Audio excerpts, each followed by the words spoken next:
All right, guys, we are back in a match. Sorry for that. We were experiencing a little bit of technical difficulties, but we're heading straight back into the game, and it looks like Kevin is playing the obelisk to, given that he convoked, presumably to pump his reclamation stage. Yeah, it could be a pump either, because if it's a silverback he pumps, then the silverback is lethal and has to be chump block. Right. But I mean, presumably it likely gets chump blocked anyways. Oh, he's playing defense actually. Yeah, well, I think he might have done that. Obviously, we don't know what he named, but I think if he, he might have named the silverback. The silverback just to force a chump block. Right. All right, but it looks like Hans is just going to go with the burn plan here, and I don't see any way out of this. Is there like a life gain card at instant speed? I don't think so. Yeah. So, all right, this is putting Kevin to 5, and he's just like, wait, what are you doing? Yeah. Well, I mean, at this point, you kind of know. You know yeah. Like, you think you're winning, but then when this is the situation and your opponent's like, all right, here, stoke you, you're like, uh-oh. Yeah, and that's the thing. That's like, if you're worried about some kind of a life gain, do you lightning strike, or do you just hold that? Well, you'll see what your opponent does. I mean, like, he's stoking there, I guess, so that he can still lightning strike if his opponent does gain life. Although, ironically, one of the only life gains I can think of would be Solemn Offering. Which is a sorcery. Yeah, but if post-combat he had Solemn Offering, one of his own artifacts, he would actually be 1 point out of burn range, right? He'd go up to 10. Right. And then he'd take 8. Right, he'd go up to 9, I think, and then he'd take 8. So I think he would be just out of burn range, so... Well, he can Solemn Offering his obelisk, gain 6. Why do you gain more? Isn't it converted? No, I think you just gain 4. Oh, sorry, no, it's just 4. I might be using the wrong card name. No, you are correct, yeah, gain 4. Yes, he would have been alive if he just had randomly just decided to Solemn Offering. Because it is somewhat interesting, do you stoke there? Or do you just let the guy die and then stoke in a turn, because you're burning out in a turn? If you stoke there, it tells your opponent, oh, I'm going to get burnt out, I'll Solemn Offering my own permanent. Right. If your opponent's at 9 and passes the turn, he may not think to put himself to 13. Sure. Since no burn spell does you 9. Yeah, but the thing is, if your creature's going to die anyways because of the chump block, might as well just use it for the red mana. Like, you do that no matter what. Well, you have 2 red. So he's doing that so that he can also cast Lightning Strike. Right. What I mean is, but let's say he didn't even have the Lightning Strike, wouldn't you still just tap him for the red? If you didn't have a Lava Axe, you wouldn't tap him for red and just randomly stoke there, you just bury him, because you can stoke end a turn for 4 mana. Oh, okay, sure. Like if your hand was just like stoke and axe, let's say. Yeah. There's no reason, I don't think. So it looks like sideboarding's already occurred, and Kevin with a very, very aggressive start. It looks like Elvish Mystic into Sunblade Elf into Hunt the Weak to kill the Marauder. So this is an explosive start. Yeah, kind of a nut draw. Yeah. So now, Hans has to deal with the Sunblade Paladin soon. But if you don't have the Lightning Strike, not a lot of good removal spells, right? Yeah, it looks like maybe he has a stoke. That's still a turn away. Yeah. This is where Luis likely goes. He'd be pretty stoked to have that, but you know. And we'd all laugh because it's so witty. Yeah. He did mention that we have to laugh at all of his jokes. Yeah. He tries to mention that a lot. I don't know. I mean, puns aren't my thing. I just don't really get it. Like, what is funny about the fact that it's called Stoke the Flames and stoke is a word? Like, I just don't get why that's because it's value. So anyways, it looks like Kevin is just getting in there. Hans does have a Generator Servant in play, so he could potentially maybe just ramp out like an Ob Nixilis or something and hope that just gets it done. Should be an interesting turn. I mean, it looks like he has Stoke and Covenant. Yeah. He can't cast Covenant if that's what that is. You can't like tap it and sack it or whatever. Right. Generator Servant, what are your thoughts on that card? Medium. Yeah. It's a 2-mana 2/1, so it doesn't have to do a whole lot to be good, but one time those guys are worse than normal. Right. So if you're almost never going to be sacking it, I don't think it's a good card. But it has the potential to bring out some really expensive cards while you're stuck on mana. Yeah. So I like the card a lot more if I have a Siege Dragon, or if I at least have like a Soul, 6-drop, just basically any 6-drops, Yeah. Because you play those games in Limited where you're stuck on 3 and you've got these 6s and 7s in your hand, and then you hit land 4, you can bring out your 6. Right. You would have never been able to cast it. Especially just being able to get out your 6 with haste on turn 4. Like you said before, once again, not a lot of good cheap removal spells. That guy's going to get in for a lot of damage. And I've just seen games where somebody just Generator Servants out like, a 5/5 or whatever, and then it just like takes over the game because he didn't have it. Yeah, and this is kind of interesting because Kevin was looking like he was going to pump, but then I think he was just content with the 4 and to play the Verdant Haven. Hans really hasn't used the stoke yet. I don't really like this because you're definitely going to stoke Sunblade. You're not like waiting to see if he drops something better to stoke in this case. Right. So, if I was Hans, I think I would have probably stoked it either on my turn or during his upkeep. Right. I know you didn't want him to respond with Titanic Growth. He's already seen a Titanic Growth, so you want to do it on your turn anyways because you get blown out by Titanic Growth. Right. He had his mana open, so there's no perfect line. You're right. But I'd probably just do it on my turn, kill it, or trade with the growth. Sure, and move about my business. So it looks like after the explosive start by Kevin, it looks like he just drew all lands because now all he has in play is 5 lands of Verdenhaven and Helvish Mystic. Right. And it looks like Hans is now taking over the game with the removal spells. Right, and Hans's plays are right, but this is why Generator Servant's not that fantastic. Yeah. You're not really going to sack Generator Servant to power to 5-drop when you have 4 or 5 lands. Right. You know, in order for that card to really add potential value, I think you need Souls or Scuttling Siege Doom Dragon, Engine or Scuttling Doom Engine. Yeah, I think you need cards like that. So it looks like Kevin's drawn a Kinsbell Skirmisher, not the most impressive top deck in this. And wow, Hans draws a Cone of Flame, which, at this point, would you sit on it?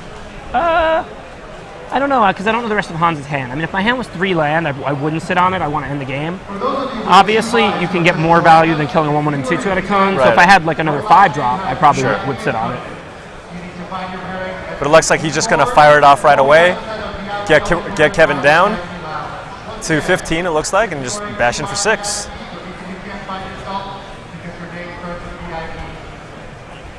Oh, wait, no. Kevin's got the Devouring Light, so he's only taking 2.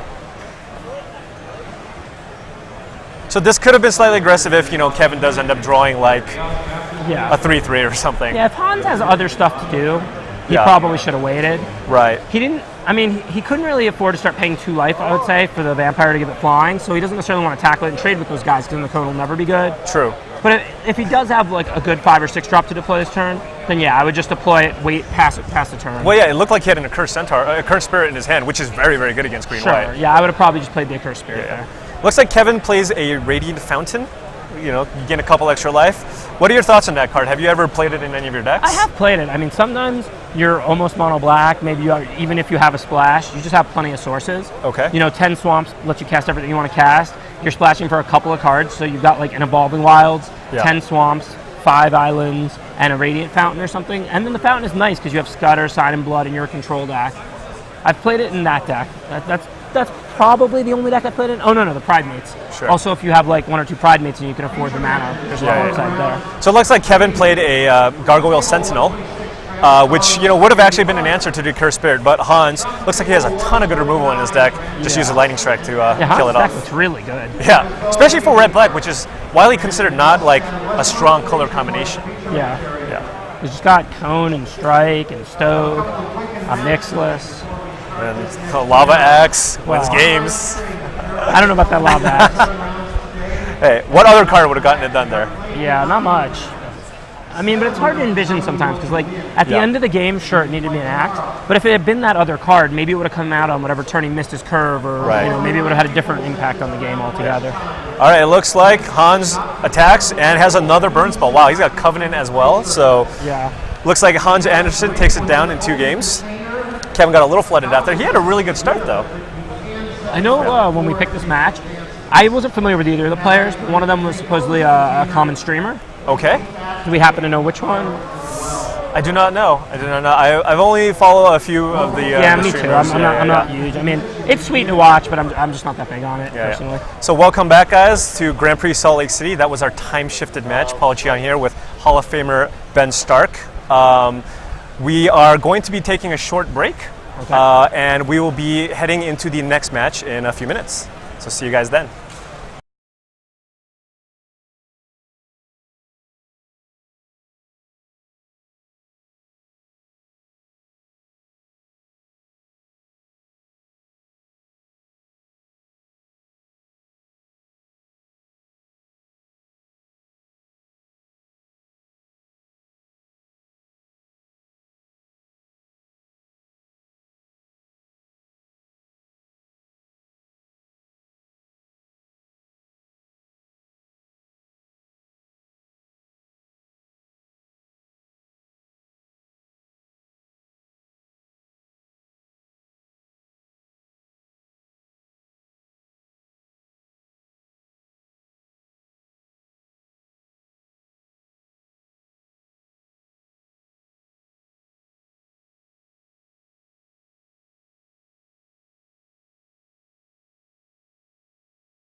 Welcome back. I'm Luis Scott Vargas here with Ben Stark. We traded one vest for another.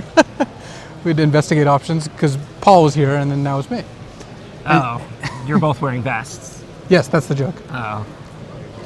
It's going to be a long day, Ben. I just want to let you know that ahead of time. We've got some good feature matches this round. We've got Travis Bowes against Jamie Park.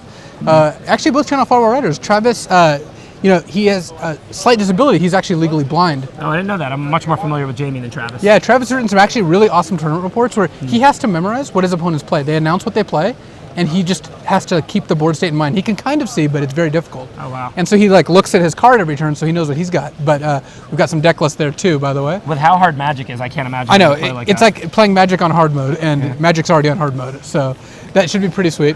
And he's playing against Jamie P, who just top 8'd, Pro Tour Atlanta, and they're actually ready, so we're just going to go right on down to him. Sweet. Looks like we've got white-green against blue-white. An interesting trend where white has been a color in every single match, basically. White's the best color. You can debate about what the second best color is, but if you don't think white is the best color in this format, you are mistaken. Yeah. Triplicate Spirits is amazing and common. Raise the Alarm is also a good common. Selfless Cathar is pretty good. Pillar is good. Because white makes tokens, its Paragon is the best. Heliod's Pilgrim for various enchantments is strong. Razor for Griffin I'm not too enthused about, but it's a fine playable.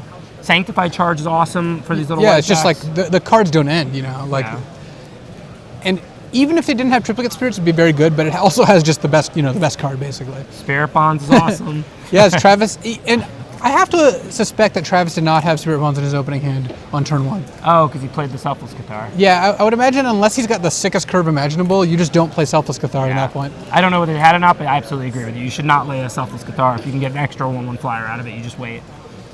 So Jamie does have a curve of a Research Assistant into Heliod's Pilgrim, and Jamie's deck is also really, really good. I remember actually, just coincidentally, I didn't know he was going to be featured, but talking to him before the round where he was debating between playing blue-white and splashing Heat Ray Lightning Strike, or just playing white-red, because he has Soul of Theros, he has Hoarding Dragon, he has Cone of Flame. Oh wow! He has just off the wall, off the charts power level cards. So how good does this deck have to be that he benched Cone of Flame and Hoarding Dragon?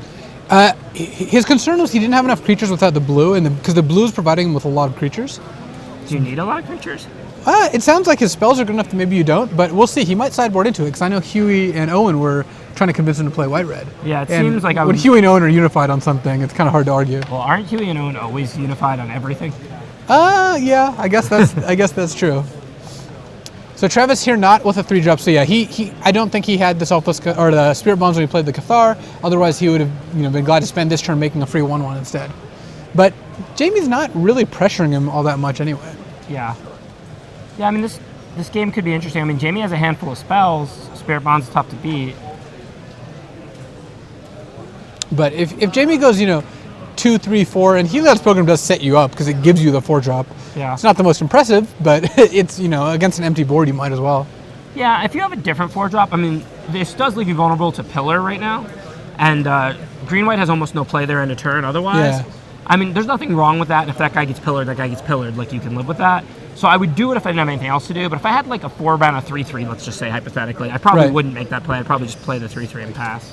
Yeah, I think that's probably accurate anyway, because you'd rather marked a different guy, because a 3/4 is not that hard to negate, whereas making a 3/3 into a 5/5 is. Yeah. I have to imagine Jamie just doesn't have a great play this turn. That's what I'm guessing. I'm guessing Jamie just didn't have a 4-drop. So Travis has an interesting decision here. He has a white Paragon of the New Dawn. Would you play it here? You don't get to make a Spirit token. No, I'm always waiting. Yeah. Just like you said, how you don't play the Cathar turn 1. Unlimited just isn't that fast. I want the extra 1/1 flyers. Yeah, and especially with the Paragon, it's actually a 2/2 flyer. If you can't wait, you can't wait. But Travis is at 16. He's facing 3 to 4 points of pressure. He can wait. Yeah, he can wait a little bit, and also if he doesn't have a 5-drop, this isn't really costing him much. If he delays his whole curve by a turn, it actually is only 1 turn off. It's not like you're waiting a turn every single card. And you're getting a 1/1 flyer every single card. And if you could delay your plays by a turn and you just got an extra 1/1 flyer when you played each card, you would do that 90% of the time in Limited. Yeah. Which is why Spirit Bonds is just so amazing. Jamie's got a actually kind of good hand against Spirit Bonds because he has Aether Spouts, which is one of the better ways to fight it. Yeah. It's still tough to grind through, especially on defense, but... Aether Spouts has got to be one of the swingiest cards in the format. Oh yeah, it's a 1 out of 10 or a 10 out of 10. So Jamie did not attack this turn with the research assistant. Like, I would be inclined just to bash. I don't really know what the downside is. I mean, I guess he's figuring Travis has to have something, and maybe that research assistant has a lot of value. It depends on Jamie's hand. Like, he's not really under any pressure, so if this game does go long, he probably figures he might have to grind through the spirit bonds and use the research assistant a lot. Yeah, but trading it for like a Titanic growth does not seem like a big deal. I mean, it depends on the context of the game. I'm not saying it's right or wrong, but in this game, I could see him not wanting to trade that for a Titanic growth because he might be planning for the long haul, you know? It's true, though I think Jamie is under implied pressure. Spirit bonds does mean your expectation of going long is that you have to do something to beat the spirit bonds. Yeah, but do you really think his blue-white deck that has so much more toughness and power is going to end the game before he can make 1/1 flyers? So that's why I think he might be preparing for the long game if it's inevitable. Well, as it turns out, Jamie drew his own spirit bonds, so it looks like we're going to have a little battle here. And Research Assistant now becomes incredibly more valuable because now you get to draw maybe 2 extra spells over the course of the game, and those are both come with 1/1 flyers. Yeah. Wow, Jamie's deck is absurd. Yeah. What else does he have? Well, he has Soul Theros and Spirit Bonds. Well, that's enough, obviously. Yeah. No, I mean, he does not have any triplicate spirits, but he's got just like a bunch of decent white cards and a bunch of decent blue cards, and looks like he's not splashing any of the red, but he had considered it because he does have, Lightning Strike, 2 Heat Ray, Hoarding Dragon, Cone of Flame, which would be pretty hard for me to get away from. Yeah, just at a glance, I haven't laid out the decks. I probably would have played the white-red also. I'm not generally concerned about having enough creatures because there isn't that much removal, so you'll win when you win. Like, as long as your spells aren't creature enchantments or things that need creatures, I don't have a problem with only having 10 or 11 creatures if I have 12 removal. That does make Spirit Bonds a lot worse, though. That's true, yeah. If Spirit Bonds is one of your better cards. That's one of the cards that needs a lot of creatures. Right. Yeah. So here Jamie actually took a pretty aggressive line. He just smashed with the Nimbus, and it looks like he left the Heliod's Pilgrim back, but he played M15 Pathmage instead of playing Spirit Bonds. Basically figuring being able to make 2 things unblockable next turn, if he has another land, it just ends the game. That changes the game. Like the way we were talking about, he's going to go deep, he has to be able to grind through the Spirit Bonds with the Research Assistant. That was all true. I don't know when he drew the Path Mage, but the Path Mage, now you don't have to grind through the Spirit Bonds at all. Yeah. If you're under no pressure, you can just pay 3 or 6 mana and deal them 3 to 6 damage every turn. Yep, and Spirit Bonds, even making 2/2s is just not coming close to racing it when Jamie's at 20 and Travis is already at 10. And the Path Mage is shine in a lot of these types of situations. Yeah. Yesterday, round 1 in the Foiled Again Bounty event, my opponent, who was wearing a Pro Tour M15 shirt, so he wasn't a bad player or anything. He played in the last Pro Tour. He had a really good deck. He had Hornet Queen, he had Court of Calling to go get it. So I had a blue-black control deck, so I didn't play Path Mage, but then I boarded it in, and he basically couldn't beat it. Right. Because his deck was not pressuring me at all. His deck was all about ramping and getting this Hornet Queen out. So I'm just like, all right, get in some early damage. Path Mage, take 6, take 6, take 6, you're dead. Yeah, Path Mage is a swingy card, and it's interesting because a lot of the blue decks aren't super aggressive, but having the Path Mage just gives you this out to just kill your opponent. Yeah, I didn't even think about starting it because I was a really controlling deck with Garrick's Wake and Divination and stuff. But once I saw what his deck was trying to do, I was like, oh wow, Path Mage is going to be great against him. So Travis is convoking out a Siege Room here and making a token, which is flying off screen somewhere. But again, that's not going to beat the Path Mage, though putting 5 power on the board plus the token might be his best option because it gets him in a position to attack. I don't think he's going to be able to win this game without removing the Path Mage in some way. Yeah, I mean, he's only about a turn off, let's say. So if Jamie spends the 6 here and deals the 6, Travis needs to have something. Like if Travis has Devouring Light, or if Travis has... I don't know how much life gain there's a removal for green and white. Maybe a Hunt the Weak, that would remove the Path Mage, like you said. But I could see Travis winning this game. If he has something like that, I could see it being really close. If Travis has nothing, it's just not close. He's just going to die. Yeah, Travis's deck looks quite solid. It's just a white-green deck with, a good curve and a lot of decent cards, double triplicate spirits, etc. It doesn't look like he's got a good solution to the Path Mage, which means I think as long as Jamie goes for it, he's just going to kill Travis. Yeah. He can even almost force the chump by attacking with the Nimbus if he wants to make his 2 ground guys unblockable. And Jamie could conceive of maybe making 1 guy unblockable and keeping mana up or something if he's got a trick, but... Well, Jamie's still at 20, right? Yeah. So, it almost seems like it's too easy here. Path Mage, the Path Mage, Path Mage, the Heliod's Pilgrim. The Pilgrim, and attack for 9. Yeah. Might as well. Maximum pressure. I think attacking with the Nimbus is just free because it either eats a flyer or puts it so you have 3 lethal creatures next turn. Unless there's some way Travis could 20 him, I don't know why you're holding up the Nimbus of the Isle. Maybe, I mean, he could be worried about something like Overwhelm, which you should worry about. Which is a card Travis has in his deck. But it seems likely to be short, especially with a research assisted block. Because even if Overwhelm does you 19, he can't Overwhelm that because it'll just be bad. So, I mean, if Overwhelm does him 20, if he doesn't lead back the Nimbus, sure, by all means. But I really doubt that he needed to lead back that Nimbus. Actually, it does lethal. No, because you have the Helios Pilgrim, which has Vigilance too, and so that the research assistant can block too. So you're at 27 essentially. And he's only on 6 mana, right? So he has to tap one guy for it, I think. Yeah. I mean, I he could play a 7th land. Sure, and then it would have been lethal if he didn't lead back. Well, he would have like 27 with it or 28 with the Siege Worm, but the thing is, Overwhelm doesn't give trample, so your research assistant can still block like a 5/5 non-Siege Worm creature and end up not dealing lethal. I mean, you do just have to count it out. Like in that spot, if it's 19 with an Overwhelm, then I think because he can't have anything else. Right, I think Jamie should send the Nimbus. If it's 20 with an Overwhelm, then I think Jamie shouldn't send the Nimbus. Right, because he's so likely to win already. So I think Jamie has more interesting board options because again, his red looks really playable. It's not great against Siege Worm, but Cone of Flame is good against the Spirit Bonds Paragon deck. Like killing Paragon and 2 other tokens is actually something you really do want to do. Cone of Flame is so good. Yeah, I would never pass that card in a Pro Tour. Me neither. I don't know if Travis has much of a sideboard, especially since Jamie didn't play anything particularly insane. He just played some 3-power guys and a Path Mage. So Travis could try to sideboard in potentially like a way to deal with Path Mage, but that would require pretty much bringing in another color. So I don't believe that Travis is going to do any big shifts. Though Jamie, it looks like he's getting the red cards in there. Well, I mean, if a bunch of his friends who he respects told him the red was the right play, he's probably looking to switch. He probably just wouldn't switch if for some reason the blue cards were right. I think he's actually staying white-blue, but now bring in like Lightning Strike and Heat Ray, potentially 2 Heat Rays off of Evolving Wilds and Meteorite. Oh, 2 Evolving Wilds, huh? Yeah. Yeah, well, it's not hard to splash off 2 Evolving Wilds, though it is hard to splash Cone of Flame. Right. I don't believe the Cone of Flame is coming in. Yeah. Though you could play the Hoarding Dragon to go get the Meteorite to fix your red mana if you want to try to do that. Yeah, I mean, I guess it's hard for him to want to take either Amph and Path Mage out after seeing how good it was and Aether Spouts out. Since his opponent didn't see Aether Spouts, he's less likely to play around it, have a higher impact. Also against white-green, I think it's just a better card in general. They don't have very many options besides just attacking. Matchups, yeah. And Jamie does have a Master of Predicaments also, so that's a reason to stay blue. Yeah, Jamie sounds like he actually has a predicament when it comes to building his deck, but it's like a win-win-win scenario. Like no matter what happens, he's going to have a great deck. Jamie is good card flooded. Yeah, he is good card flooded. It's a problem. It's the only kind of flooded Shahar usually gets. Actually, I don't think I've ever seen it actually get flooded. Name mana flooded.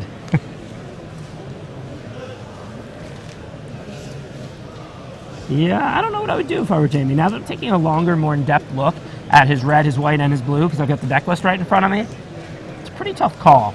I'm not that worried about not having enough creatures, but it does make one of his best cards, Spirit Bonds, worse. And that's a pretty big cost, especially since that card is, a 10 out of 10 when it's like, rolling.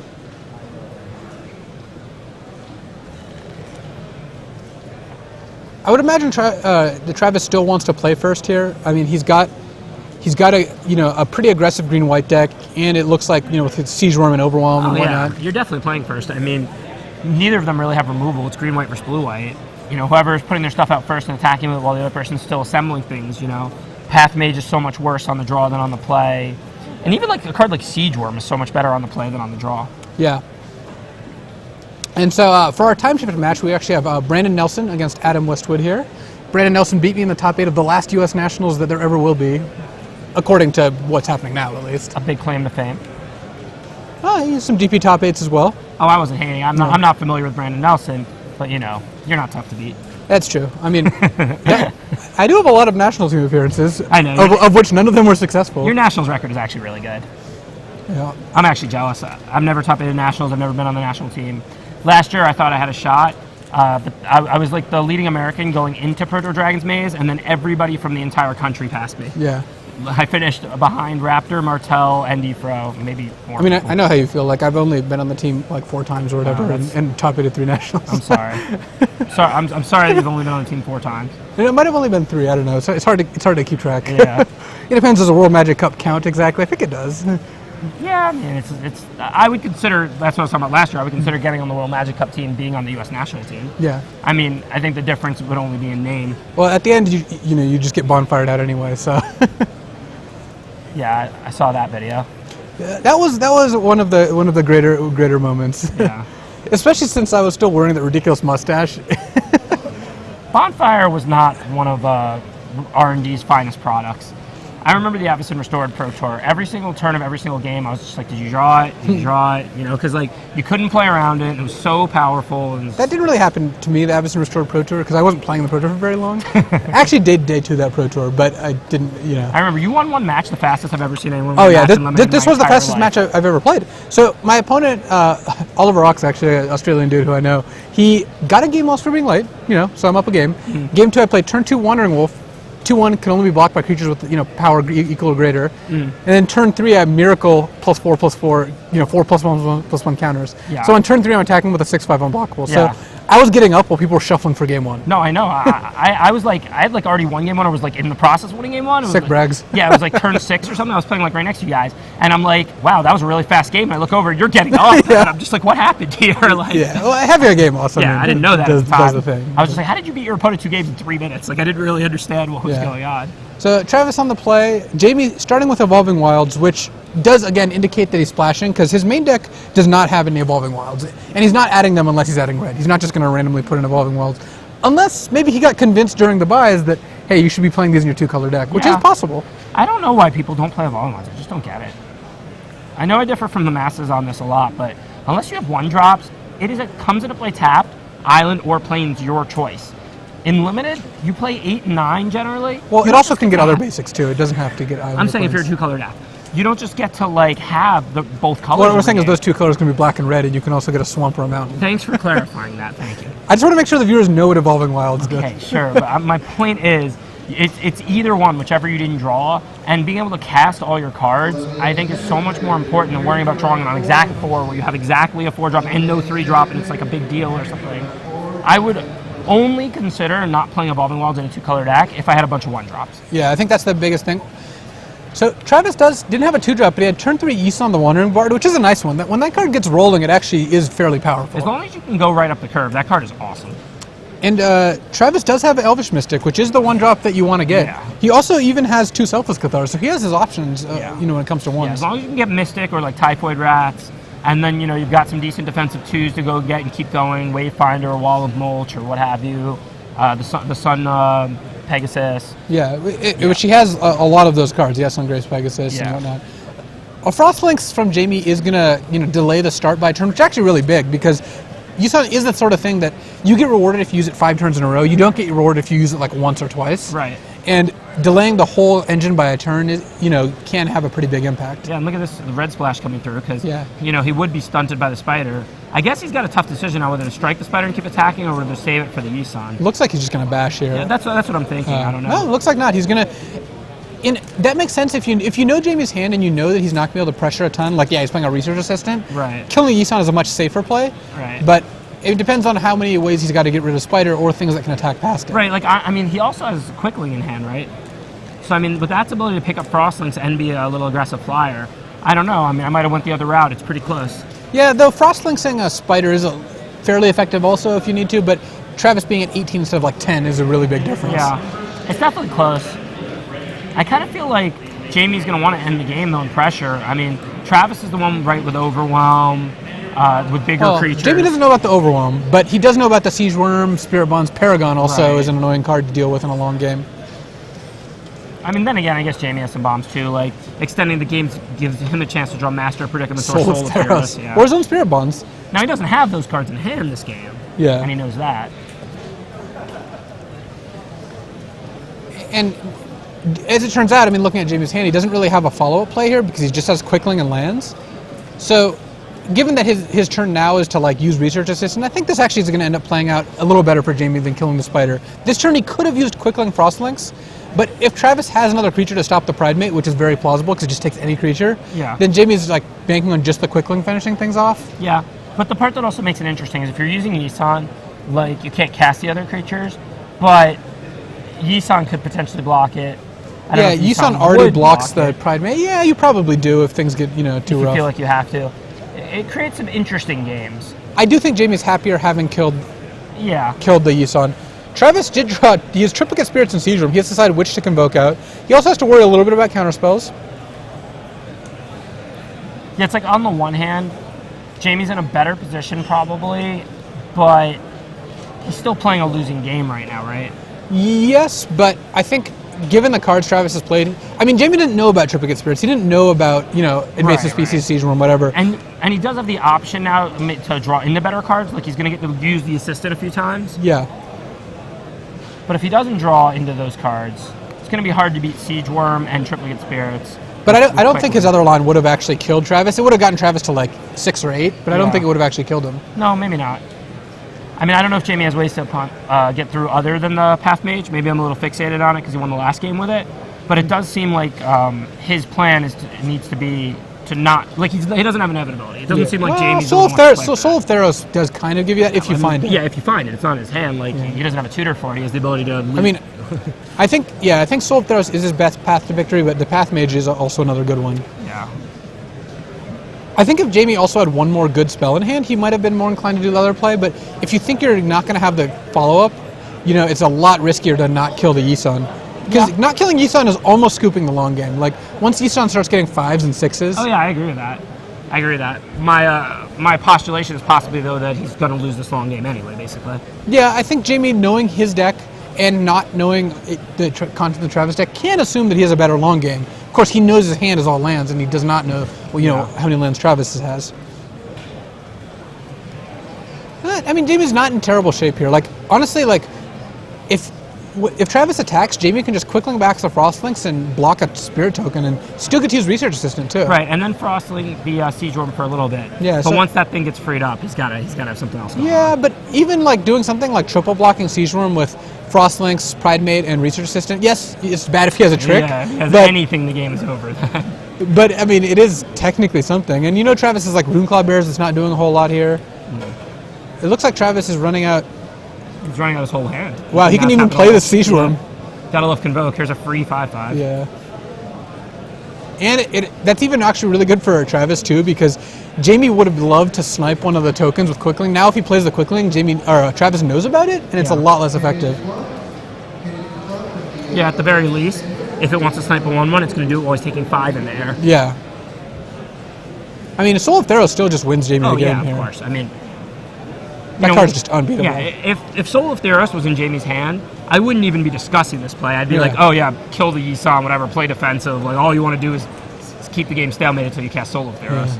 I think Jamie does have to run out the Quickling here, by the way. I think his mana is such, and the fact that he needs to tap down the Siege Worm means that he just can't afford to try to use it as a trick. A surprise Quickling isn't even really doing anything. It's eating a 1/1 and you're taking 5, or it's trading with the 3/1, the same things it's going to do anyway.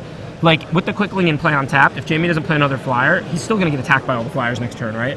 Yeah, I think Travis is probably fine with... I mean, David is at 20. Throwing away a Spirit Token to do an additional potential 2 to 5 damage, depending on how you look at it, well, isn't great. It's an extra 5 this turn. I don't know over the long run, but I mean... Because, I mean, if you're Jamie, you certainly block the 1/1 flyer. You do not block the 3/1. But if he sends only a 3/1, you can block the 3/1. So you take 0 this turn, and then you start taking 3. Whereas if Jamie attacks Jamie blocks the 1/1, you take 5, the next turn... You attack with all of them again, I mean... Block and take 4, you go to 11, then you block and take 3, go to 8, and then you trade. They're doing a lot of damage each. Yeah, but, like, you only end up, like, a turn, like, I guess, like, 2 turns behind if you do that, but then you end up with nothing on the board instead of 3 flyers. I think I like attacking with the 3/1. I don't know, maybe I'm too aggressive. I would definitely turn my guys. I think it's interesting. I mean, I think... The Research Assistant, I think it makes things a little like, whoa. All right, well. Yeah, I didn't see that coming. Well, Jamie has the Path Mage in hand.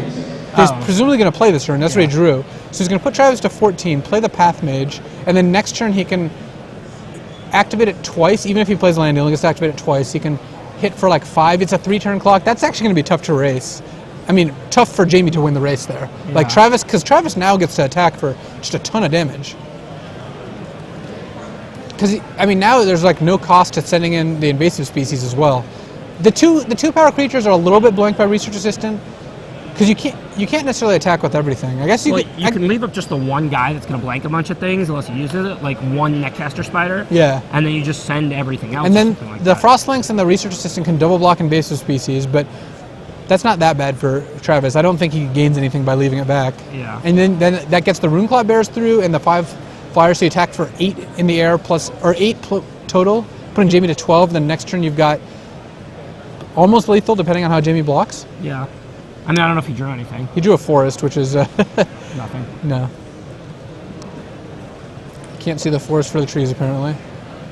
So I think I like sending invasive species Runeclaw Bears here. They're just not doing anything if you don't, because Jamie's just gonna make his ground guys unblockable. Yeah, I would send them.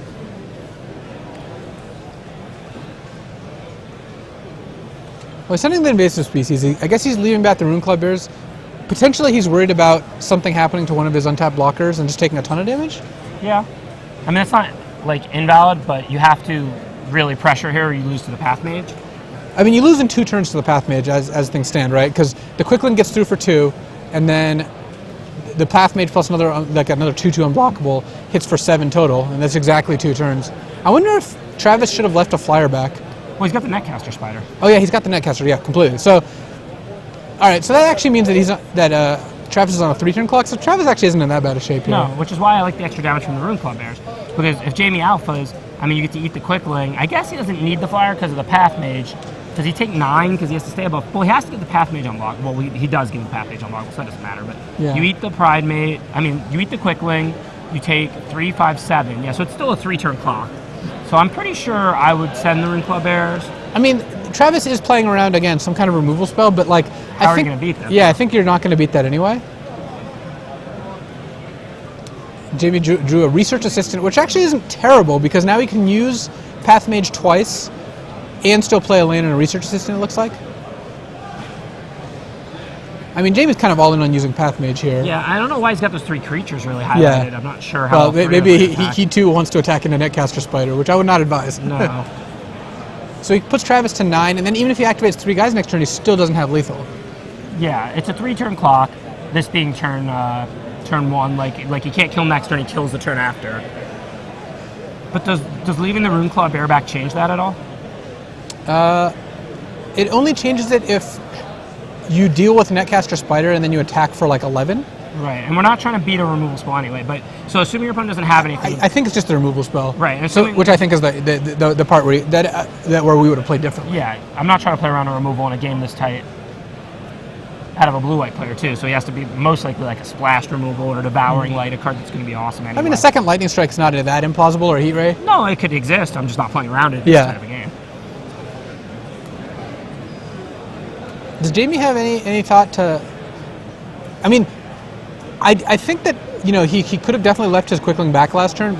I wonder if he has any thought now to just like pumping the brakes, realizing this is actually not going to work I think out. that's what he's doing. Yeah, Right? Like, keeping the land in hand to loot away. yeah. I actually think this isn't terrible for Jamie. I think this gives him a better chance of winning. Trying to race and just having Well, it not he's gonna lose succeed. the race. Yeah. There's and because Path Mage takes up so much mana, it's Yeah. not like he could draw anything that would change it. Because he's already invested this mana into it. Oh yeah, I mean this is the right play for Jamie. I mean now he's just got to switch back to trying to play D and using Research Assistant, hoping he draws Soul of Theros or something. And at this point, Jamie does have the luxury of, not caring about any potential tricks. So you can just triple block Siege Room. I mean, you're going to lose anyway, so you might as well. Well, I mean that's probably going to happen because it probably has to happen, right? Yeah. So I think like Frostlinks plus a Johnny's Pride Mate plus Research Assistant on Siege Worm. So one thing that is interesting here is Aether Spouts. We know Jamie doesn't have it. Travis didn't see it, but he's got 5 open. He's a blue player. I mean, if Aether Spouts doesn't exist or nothing like that exists, I think I'm likely to just turn a lot of my guys.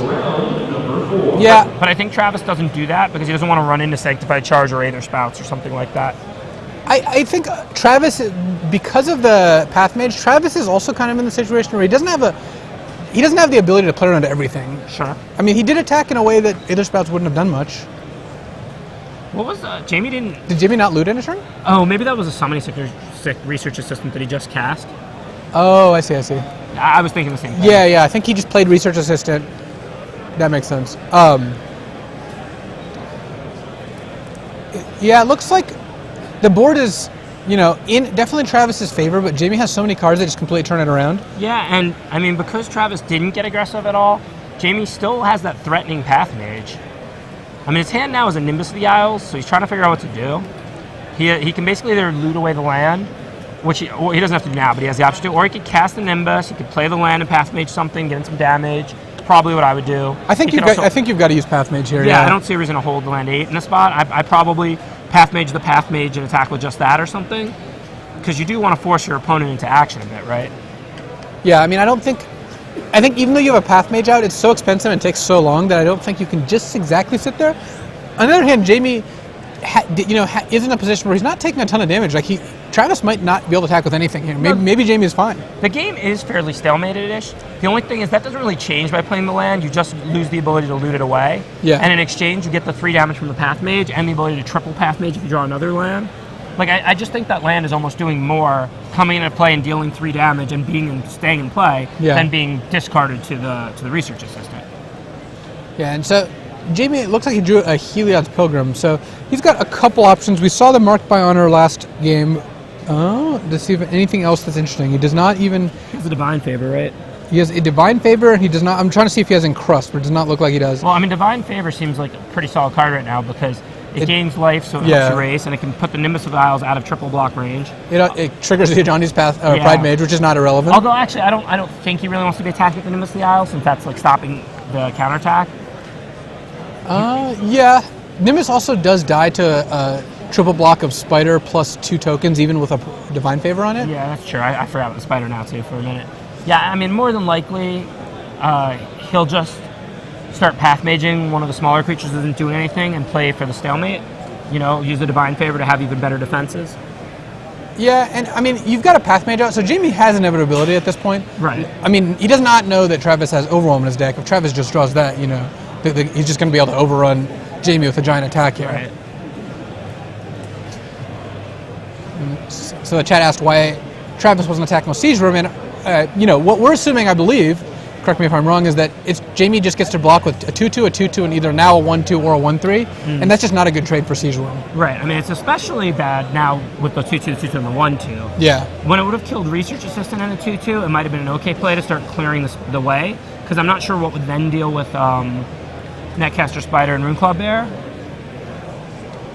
Yeah, but I think the fact that Travis doesn't have a trick, and he knows, like, if Travis had 5 cards in hand and it was turn 6, I think he would make that attack. Yeah. But he knows that Jamie is not really going to play around a trick at this point, and probably shouldn't. And Nimbus of the Isles blanks all the rest of his stuff anyway. And Nimbus of the Isles doesn't have to get in on the Siege Worm block. Right. So the Siege Worm attack doesn't really open the door for him anymore. Yeah. There was one turn, maybe exactly one, where I might have liked it, because I thought that's what would happen. It would kill the Assistant at 2/2 and then open the door for... Yeah, I think the first turn there, but ever since Jamie played the Nimbus of the Isles, it's basically off the table. So we've been asked a bunch of times, how many Evolving Wilds would you play in a 2-color deck that just say did not have a bunch of 1-drops? I mean, it really does vary how much value you gain out of each source. Like, each source is valuable, but obviously less valuable. Your 9th green source is less valuable than your 10th, and your 10th is less valuable than your 11th. Your 11th is less valuable than your 12th. Right. I mean, if it's a normal 2-color deck where I have, let's say, no 1-drops or 1/1-drop, like a varied curve, and I've got some double color in both colors, I'd probably play 2. My guess is 2. I don't think... Yeah, the third, I'm not sure I would play. Yeah. Sorry, this is more important to focus on this game, obviously. No, I think the third is the borderline, but just getting back to the game real quick, Jamie did end up putting a Divine Favor in and then using the Path Mage to just clock for 3. Though it looks like Jamie just realized it, as you can look at his hands. He did not trigger the Pride Mage, Johnny's Pride Mage. Yeah. Yeah, I think with 3, you start to run the real risk of drawing 2 a lot. Yeah. Whereas when you have 2, it's very rare you draw both. If you draw 2 Evolving Wilds, you can mess up your curve in a reasonable amount. Yeah, I wouldn't play a lot of them because it's really, really easy to slip the 1 Evolving Wilds out on the turn where you couldn't have used all your mana anyway and end on turn 1, which is why I don't agree with everybody on the, it might mess up your curve. But if you're playing 3 of them, that means you're going to draw 2 a lot, and it's not so easy to slip out the second one the same as the first one. So I think 2 is pretty much the right number. Yeah, it also depends on how many double color you have and everything. All right, so Marked by Honor makes the Siege Worm into quite the force. So what's Jamie's block if he wants to kill it? He has to do 7.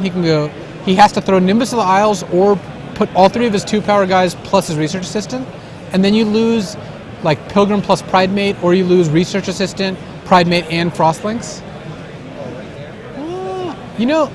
That actually, post-motion counter on the Pride Mate's actually kind of relevant here. Yeah. But I do think if you're Jamie, you want to block the Siege Room with a bunch of stuff here. Just not the Nimbus is my guess. I would probably just put the 3 2-power guys and the 1/3 on it. If you're Jamie, your goal is to take that down and still have lethal in 2, right? Yeah. That's what you're trying to accomplish. Which you still would.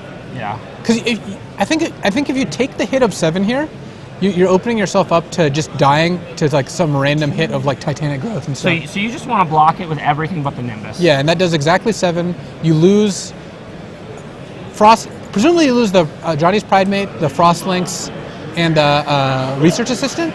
But so Jamie's blocking such that he can only lose 2 creatures here. But those would probably end up being like Nimbus Frost Links at this point. Right, and then you no longer have lethal in 2 unless you draw a land. It's not that hard to draw a land. If you don't draw a land, you draw spells. So I mean, this play could be better. This is a close play. Yeah.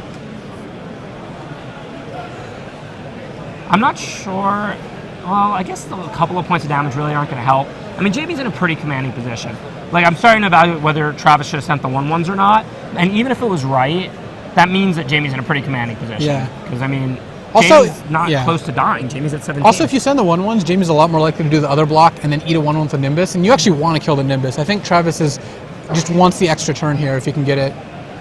Though Jamie drew actually a really good one. What did Jamie draw? He drew a Wall of Essence, which means he can just, smash for 5, then play Wall and just have no fear of getting attacked on the ground. Wall makes it so impossible to race on the ground. Yeah, I mean, this really just isn't a race or a game anymore. I mean, like you Yeah. said, Overwhelm, I don't know if it's enough. It's not necessarily even enough. Not with a Wall out, Yeah. because it doesn't give trample. You're just going to deal. But you do have, it's not like Lifelink. The Wall ability does stack. It's true. The Wall won't save you from otherwise lethal attack, but Overwhelm could put Travis in like a 2-turn lethal sort of scenario, and not if the Wall's gaining him an additional 5. Right. I mean, the 12 puts him to 5, and then there's 4 guys to 3 blockers. So I actually think he might be 1 point short exactly with Overwhelm. Yeah. But Well- he won't be the following turn if he doesn't die here. Well, Jamie just needs to draw a land to win the game right Right. now. But even if he doesn't, there's not much he dies to, though. He has to consider Overwhelm. Well, I mean, yeah, I don't know if there's a way he can play around Overwhelm, really. I mean, he's going to have to, like, present lethal the following turn. He could potentially only hit with 1 guy here, because, that's still going to be lethal. But if you have to block the extra guy and lose all your guys, you're not going to win anyway. And just to remind everyone, we've got our time-shifted match coming up right after this. We've got Brandon Nelson against Adam Westwood. It's a recorded match, was recorded exactly right now, and we're just going to hop right into it with just a brief delay as we switch over. Okay, so if he hits with just the Path Mage, he does still have lethal next turn, Yeah. and then maybe Overwhelm isn't lethal. Because he drew, I think, a Coral Barrier, right? Is the card he drew that he Yeah. can play?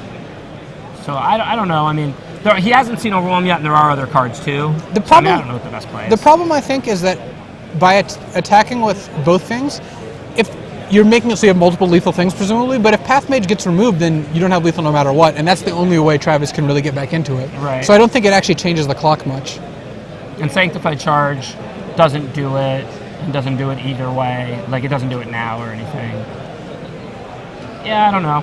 I mean, like you said, he hadn't even seen the Overwhelm yet. We just keep harping on it.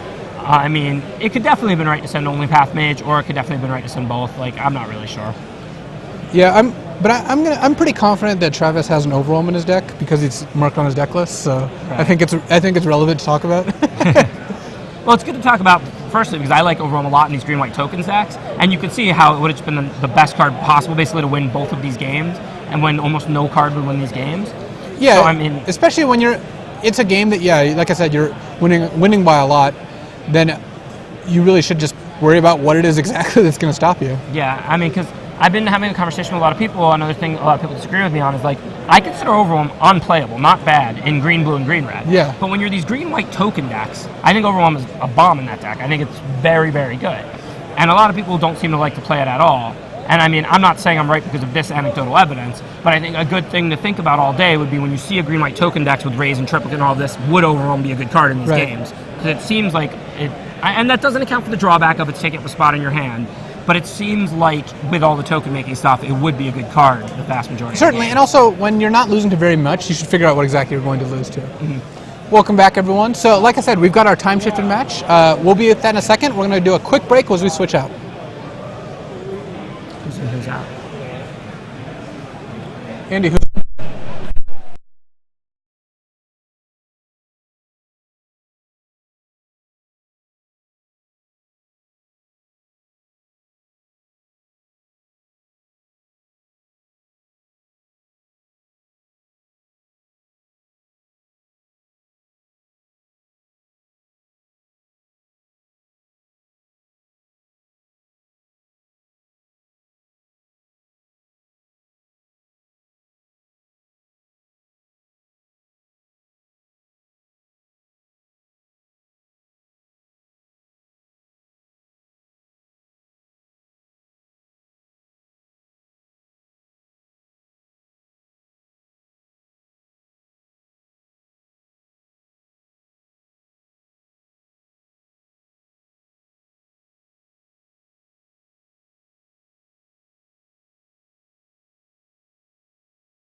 Hey everyone, welcome back to the booth. Luis Scott Vargas here with Paul Cheon, and we're going to be covering our time-shifted match. We've got Brandon Nelson against Adam Westwood.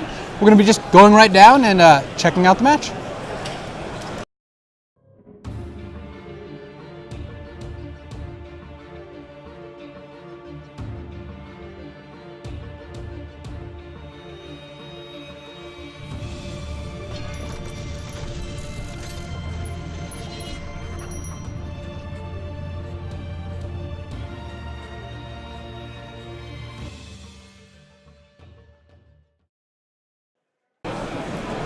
All right, so we got Brandon Nelson here.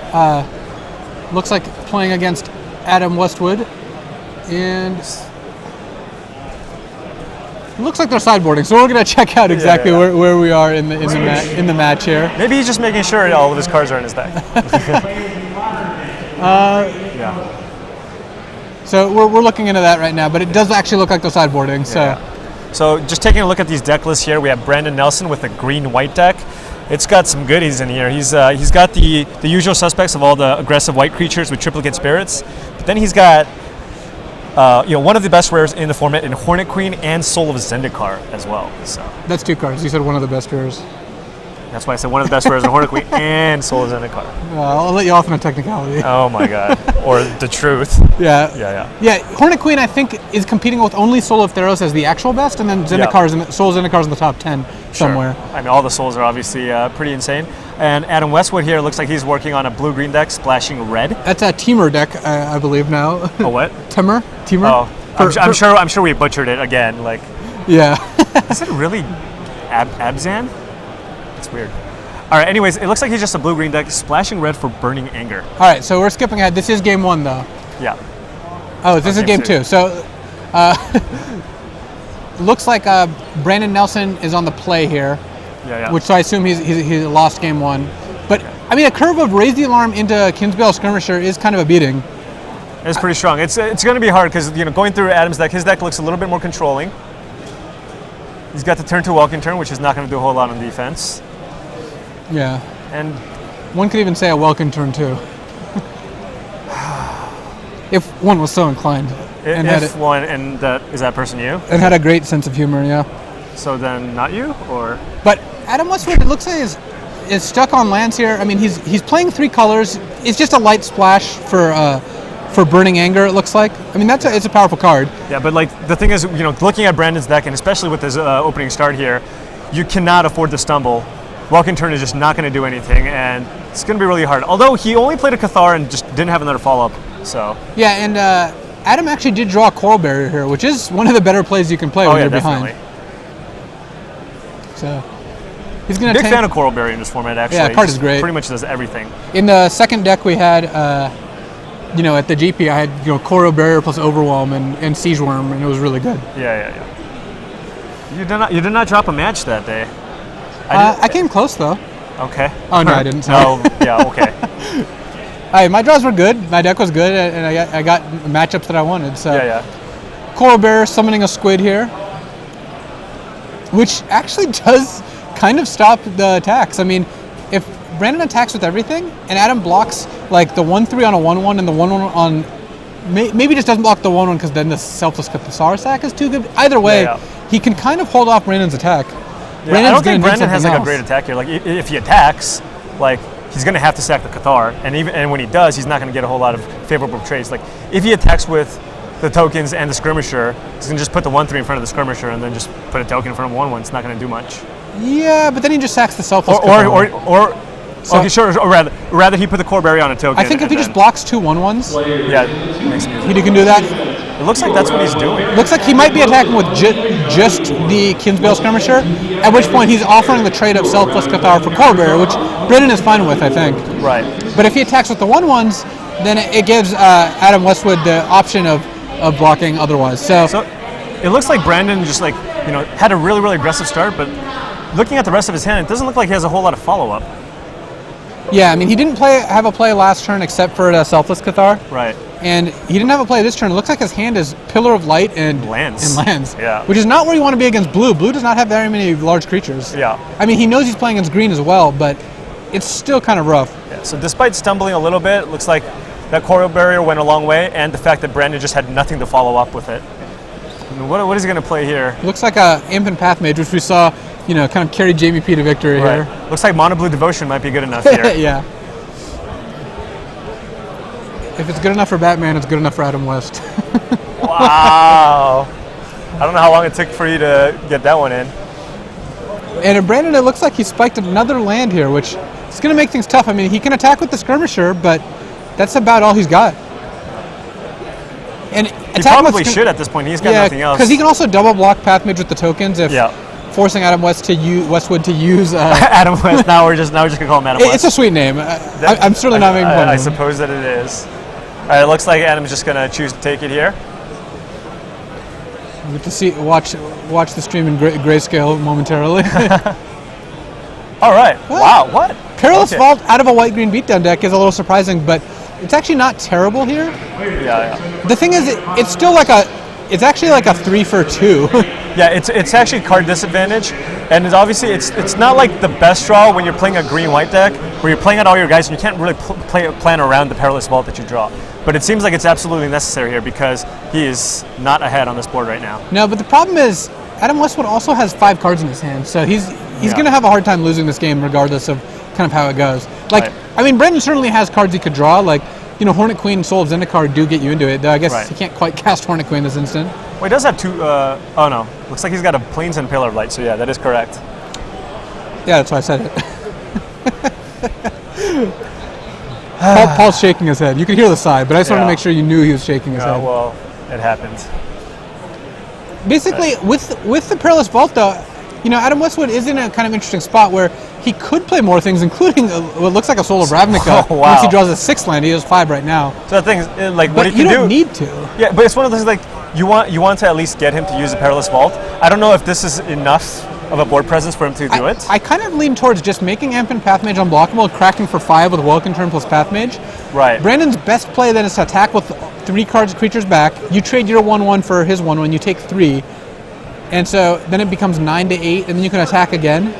Right, that's possible. But then, what if Brandon just, I guess, if plays another creature? Yeah. But if he does that, then I guess Adam could potentially play the Soul of Ravnica. Although I don't think he has a 6th land. He doesn't. He's missed land drops. It's tricky then. So what do you do here? Do you try to bait out the Perilous Vault? He can also encrust the Perilous Vault. Wow! Which is actually pretty sweet. Wow. Yeah. Sick tech. Brandon's just verifying, yep, that works. Yeah. Wait, what is this thing? Well, that actually puts Adam into a pretty good spot. He's still trading 2 for 2, but with Imp and Path Mage, he can always, change that very drastically. And he's got a lot more spells than Brandon does. Yeah, given his hand, although it looks like Brandon drew a Siege Worm, so he's it looks like he's going to get right back into this game. Yeah.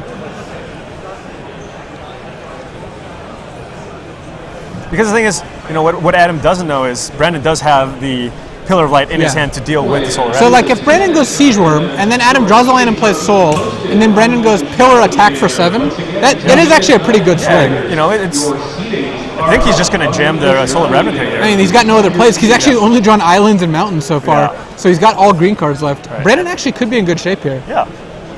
Getting in with the Welkin Turn. Yeah, you might as well turn it sideways. It's free. Yep. So, all right, so Brandon's going to actually be able to crack back for a significant amount of damage this turn. Yeah, and if Brandon draws an irrelevant spell this turn, well, there's a Hornet Queen. I mean, obviously you can't cast it yet, but it's still interesting. Yeah, it's a good draw, just because now it's just even if you draw a forest, that's probably the card you want to see most. So if you're Brandon, do you just Pillar and attack with everything? If Adam blocks a token, he takes 8, goes to 3. That seems pretty good. That seems like the play. I don't see any other line here. I suppose he could choose to just attack with Siege Worm and the Path Mage, but I think I would just get in there with the squad. Yeah, and I think it's funny that if he only had a Siege Worm, he could attack with just that and then Pillar after blocks, but since he wants to attack with everything, I think he should. Yeah.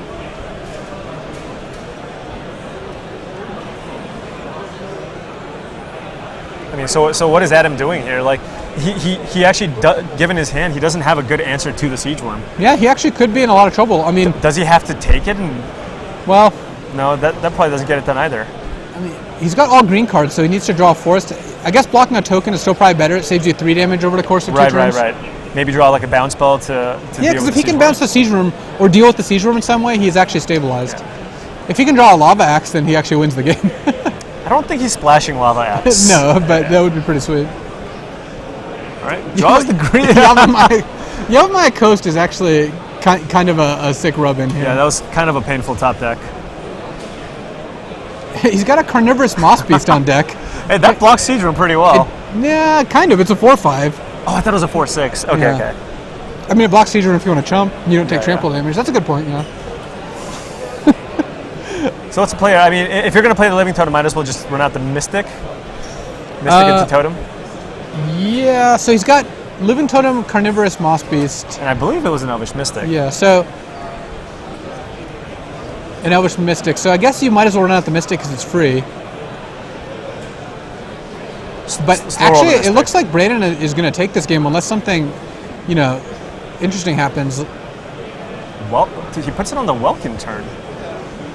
Yeah. Interesting. Sends in the West Welkin turn, and then next turn. The West Welkin turn? Is that what? Okay. I don't know. That's the thing. If Brandon attacks with everything, he just wins. Yeah. Yeah. I think Brandon might have pointed to that in a turn. Yeah, he's like, I think you're just dead. So all right. It looks like we're going to resume game 3 on turn 3 here in just a second. And we time shifted forward a few turns. And it looks like Adam's got a ridiculous start. Yeah, Adam had turn 1 Elvish Mystic, turn 2 Coral Berry, turn 3 Juggernaut. Yeah. Brandon had the much tamer start of just a turn 2 Sungrace Pegasus. Which is a fine start. It's just... It's respectable, I mean, but it's nothing compared to Adam Westwood's start. Right. And it looks like he's got a Hornet Queen and a Soul in his hand. Yeah. And Brandon just desperately wants to get to that late game. Yeah, I mean, Brandon still isn't dead because he's just getting hit by Juggernaut, which admittedly is good, but is still something that he can deal with if he plays any 3-power creature. Right. Juggernaut is such a beating. Would it have been possible to just leave back the Sungrace Pegasus? And just double block? Or is the 2-for-1 there just too bad? The problem is getting 2-for-1 there is pretty rough, and if Adam has any trick, you're just losing. And Sungrace Pegasus is actually good to keep hitting with. Sure. And I guess if Brandon just keeps hitting land drops, it is likely that he'll be able to find a way to trade with the Juggernaut. The thing is, I just don't want to. I would just not want to take too much damage because you have those cards. It looks like Hornet Queen and Soul Zendikar. And a Living Totem. He's got it all. Yeah, so Adam had a Living Totem, and he could have played it this turn. Right. But he ended up waiting. I think he wants to set it up so that if Brandon leaves it back a perfect block on Juggernaut, he can just go Living Totem attack. And attack for 6, Yeah. So it looks like Brandon's probably just going to run a Selfless Cathar and then Convoke out the Totem. I mean, it's free if you're going to play the Totem to play the Selfless Cathar. Yeah. And I think that my inclination would be to Living Totem up the Midnight Guard. The Midnight Guard instead of the Sungrace Pegasus? Yeah, because now the Midnight Guard by itself just blocks the Juggernaut. But it looks like Brandon can't pass that value up. No, actually looking at it, having the 2/2/3s block the Juggernaut is good for you. Right. Having a 2/3 flying lifelink is great. Yeah. So Adam's got two interesting plays here. He can either Living Totem the Juggernaut to trade it for both the 2/3s, which I think Brandon still probably takes, or at least thinks about, or he can Living Totem up the Welkin turn so it can trade with the Sungrace Pegasus. Yep. What? Ooh. Oh, wow. That's going to swing things incredibly. Juggernaut, I think, has got a new plan of attack here. Yeah. Burning Anger to Juggernaut start mowing things down. Yeah, he's probably going to start out with the Sungrace Pegasus and just take it from there. And Brandon's on 4 lands. It's still going to be a while before he gets to play his beaters. I guess he just needs to draw 2 lands. He's got the 3rd forest for the Hornet Queen, too.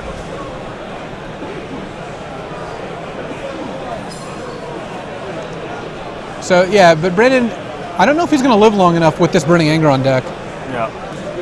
Oh, the great part, too, is, given that Brandon does have Soul of Zendikar, Juggernaut's a 5/3, but he's got that Living Totem to pump it up next turn to be able to just shoot down the Zendikar if he wants to. Yeah.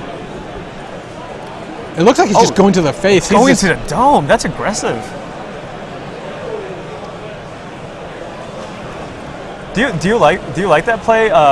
Given that Brandon does have a Sungrace Pegasus on the board. I think it's a little riskier because the Welkin turn and the Sungrace Pegasus kind of cancel each other out. Yeah. The problem is, if you go after Brandon's creatures and he deals with the Juggernaut, then you end up a few creatures. If you go after Brandon and he deals with the Juggernaut, you end up not winning the game. I'm also trying to figure out what conceivable way Adam could lose. And, perhaps like... There's none in the universe. A Spectral Ward. What if he goes like Land Spectral Ward on the Pegasus? And there's also Solemn Offering the Juggernaut would be a huge beating. Yeah.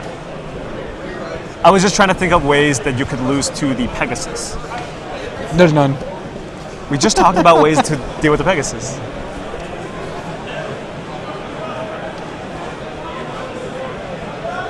So Brandon's got a Selfless Cathar, but not like another one in his hand, but not any really great plays here. I mean, he can try to race, but that Juggernaut with a Burning Anger is basically unblockable. You actually just put invisibility on the Juggernaut. I suppose. A little more versatile, but yes. No, he just literally put invisibility on the Juggernaut. All right, so it looks like Brandon has no choice but to just get in there and try to race. So right now you could put Coral Barrier on a 2-3 to force the Selfless Cathar, or at least give Brandon the option of Selfless Catharing. It's like Adam's just choosing the chump. Chump with the 1-1 and then put the 1-3 on the 2-3. Do you think Brandon activates a Cathar here? Probably. Yeah. He's got another one in hand. Killing the Coral Barrier is important. It also does an extra point and gains him an extra life off the Sungrace Pegasus. Yeah. Like almost negates the first 5 that he took. Actually, Paul, the chat points out pretty well that Spectral Ward still just loses to Juggernaut shooting down the Pegasus. Oh, it's colorless, right. Yeah, no one can stop the Juggernaut. Is Juggernaut stoppable? It is Juggernaut stoppable. Yeah. There we go.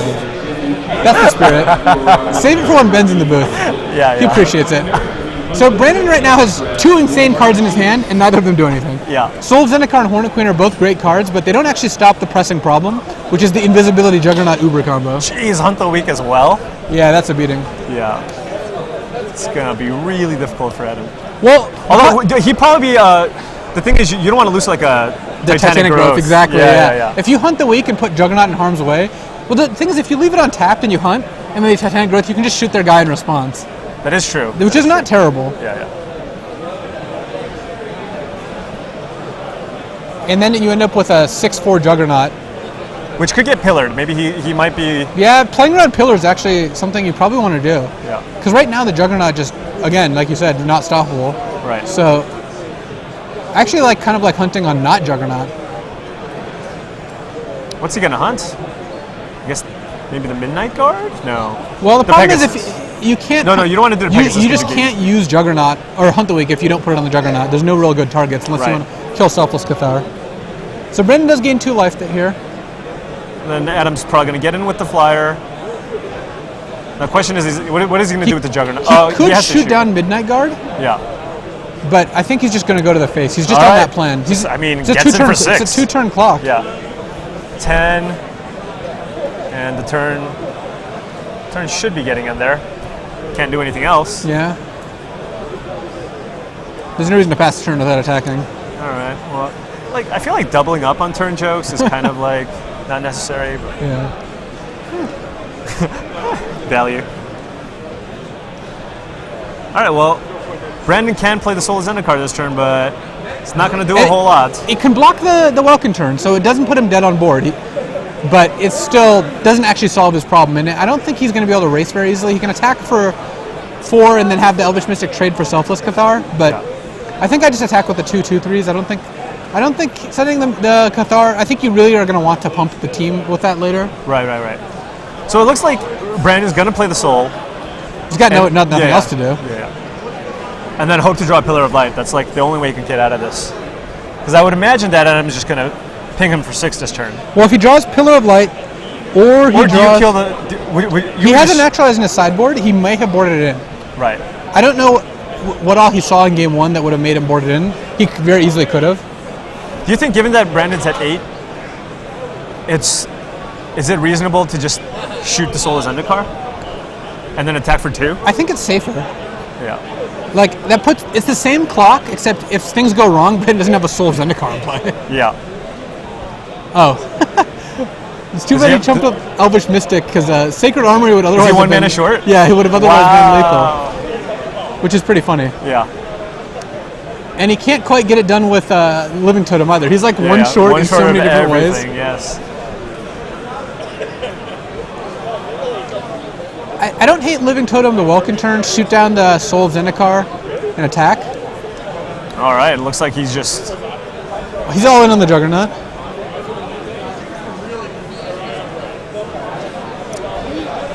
It is kind of funny that because the Juggernaut has to attack, you have to use it before attacks. Yeah, you have to figure out what you want to do. Do you want to make him just take 7 or... So Adam being at 12 life and Brandon has in place Soul of Zendikar, Living Totem, and Midnight Guard. And if Adam chooses to just shoot Brandon down the 1 and Brandon just draws some way to deal with the Living Totem, he just dies. Yeah, that is, I think I would be more inclined to shoot the Soul of Zendikar just because of that. Why? It's just play it a little safer. Sure, which gives you even more reason to place the counter on the Welkin turn just to give him that extra point of damage. Yeah. All right, so I like this play. Get in. I don't think you attack with Living Totem. I think there's... Well, yeah, the you play just doesn't have cast it, haste. so that would be cheating, so... That's a good reason not to attack yeah. with it. But even if you could, I do not think you want to attack with it. Right. You don't want to die to Overwhelm or something like that. Because right now you don't die to Overwhelm. It's always the out. For Rubbins, it's even a 7th land, so he can play Hornet Queen. Right, but he's just dead to that too. His only out was Pillar of Light. Yeah, or a sideboarded in Naturalized, presumably. Yeah. So it looks like Brandon likely going to be packing it up, unless somehow he mind tricks Adam into burning down a creature. Yeah, that seems unlikely, especially given Adam's, so far propensity to just go to the face. Yeah. All right, it looks like Brandon is scooping it up. It's unfortunate for Brandon. He died to a invisibility Juggernaut. Yeah, sweet invisibility. Combo. Yeah, a little more applications than that. So welcome back to the booth, guys. Louis Scott Vargas here with Paul Cheon. Next round, we've got some sweet feature matches, and we're going to actually have Paul paired with Ben for the commentary there. And we're just waiting on pairings, so we're going to take a quick break, I believe, and then until our next round starts. All right, see you guys soon. Well, we'll see you guys quite soon. But first, I was actually wondering, would you generally splash for Burning Anger here? Yeah. I mean, I like it in the green decks. I think Burning Anger is at its worst, obviously, like a white-based deck. But given that, I was looking through Adam's list, deck, and he actually just didn't have too much power in his deck. So, I think your best bet is to just try to play whatever bombs you can, and just try to get him with your combos. Yeah, I actually think just looking at the decks, Brandon's deck was better. I think it was because it was 2 colors and it had some bigger bombs here. But other than that, I think Adam upped the power level pretty significantly by splashing the Burning Anger. All right, it seems like it's worth splashing, and it worked out that game. Yeah, for sure. All right, we're going to go to a break, and we'll be back in 2 minutes with Paul and Ben doing commentary on round 4. All right.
We are back featuring live coverage from Grand Prix Salt Lake City. I'm here joined with Ben Stark. And for round 4, we have a doozy of a feature match. It's Sam Party versus Tom Martell. Sam Party being part of what I like to call the Young Bloods, team face to face, the new kids on the block, if you will. Yeah. So, I mean, this should be a pretty sweet match. Like, have you ever gotten a chance to play against Sam? I think I did. I think I played him once at a Pro Tour this year. Okay. I think it was Scape's your first pod, if I remember correctly. Well, Sam is the pod guy. That's what he's known for. All he does is like, even when I'm playing online, because I know like every single he was always like grinding the modern daily events. Every time I play the pod, I'm just like, Sam, all right, I'm playing against Storm. What do I bring in? And he's just like, plus this, plus this, plus this, plus this, minus this, minus. That's the hardest part of playing a deck like Birthing Pod. It's like everything just seems to work together. How do you sideboard? Oh yeah, that deck is like way too complicated for me. There's like a million options. All the creatures are doing things. It's grindy. I mean, it's a sweet deck. Yeah. But and we also have our time shifted match, which is also featuring one of the hottest players in Magic right now. We have Owen Turtenwald versus Eric Stokes.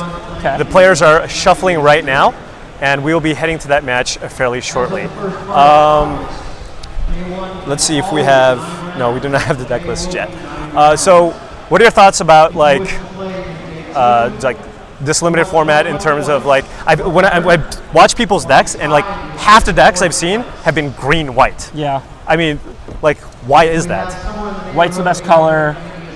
Green-white has good synergy. I really like tokens. I mean, it's really good in sealed because people have, a little bit more access to the cards that punish you maybe than in draft. And, like people are all main decking Fester Glooms, Forge Devils, obviously a hot card. So, I mean, and that's the combat green-white because when you get access to all the green and white cards out of the 6 packs, you're just very likely to be able to make a good token deck. Yeah, that's what I found. Like, when you're playing green, like, there's not, like, aside from maybe like Siege Worm, all the green cards are like above average but not ridiculous. Yeah. But it's really deep. It's very deep. So, when you open a couple of Triplicate Spirits, you want to play white. And then green just complements it very well because all of its creatures are kind of cheap. And you got 12 playables or whatever because all the cards are and fine. They always work together. Yeah. And like, just generally, green-white is just not a color combination that's been very good in Limited. Yeah, I mean, I think the only times it's really been very good in Limited was when it had like removal. Yeah. Like the time I remember green-white being the best was in Straight Innistrad. It had Travel Preparations, which was a broken common, similar to Triplicate Spirits. Not similar in what it does, but similar in the power level. It was just extremely broken. You think Travel Preparations compares to Triplicate Spirits? Triplicate Spirits might be better, but I think that's also some of remembering it right now. Right. I mean, when you went Travel Prep, Flash it back, it's just like almost a permanent override. I mean, it was so broken. Right. But I think what made green-white a really good color combination there was Prey Upon and Bond of some. I forget the full name. Bonds of Faith? Was that what it's called? Bonds of Faith? Yeah. Yeah. Which was a passivism-esque card. Okay. So you had 2 common removal spells for the colors with green and white that normally have the best creatures but don't have removal. Right. And now this format is just so tempo-oriented that like it doesn't even matter. Like if you can just overrun your opponents and swarm them in the green-white deck, it's just like that's how you can get there, right? Yeah. I mean, I would say this format is really about just building a better board, a better advantage. Like I was saying earlier, I don't think it's that fast. I don't think it's that slow. I think it's mostly just, you're playing these good cards, these Triplicate Spirits and these Siege Worms. And, whoever has more good cards or whoever's good cards can't be answered and things like that. Right. So it looks like the players are ready. So we're going to head straight into the match. Tom Martell versus Sam Party. So it looks like Party is, I guess, taking a mulligan. Looks that way. Tom looks pretty content with his hand.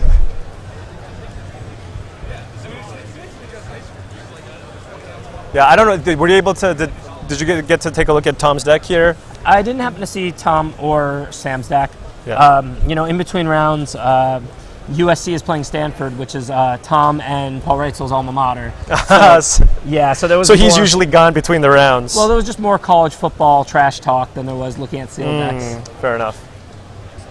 So looking at Sam's list, wow, he's got a card that I'm very familiar with. He's main decking Ensoul Artifact. Oh yeah, you got to go pretty deep. You got to go pretty deep. Like, how many artifacts do you need to actually have that be a playable card? I mean, it depends on how hard they are to kill. Obviously, artifact creatures aren't great targets for Ensoul and die a lot more. Right. I mean, does he have like 2 Darksteel Citadels that he's got one? Play?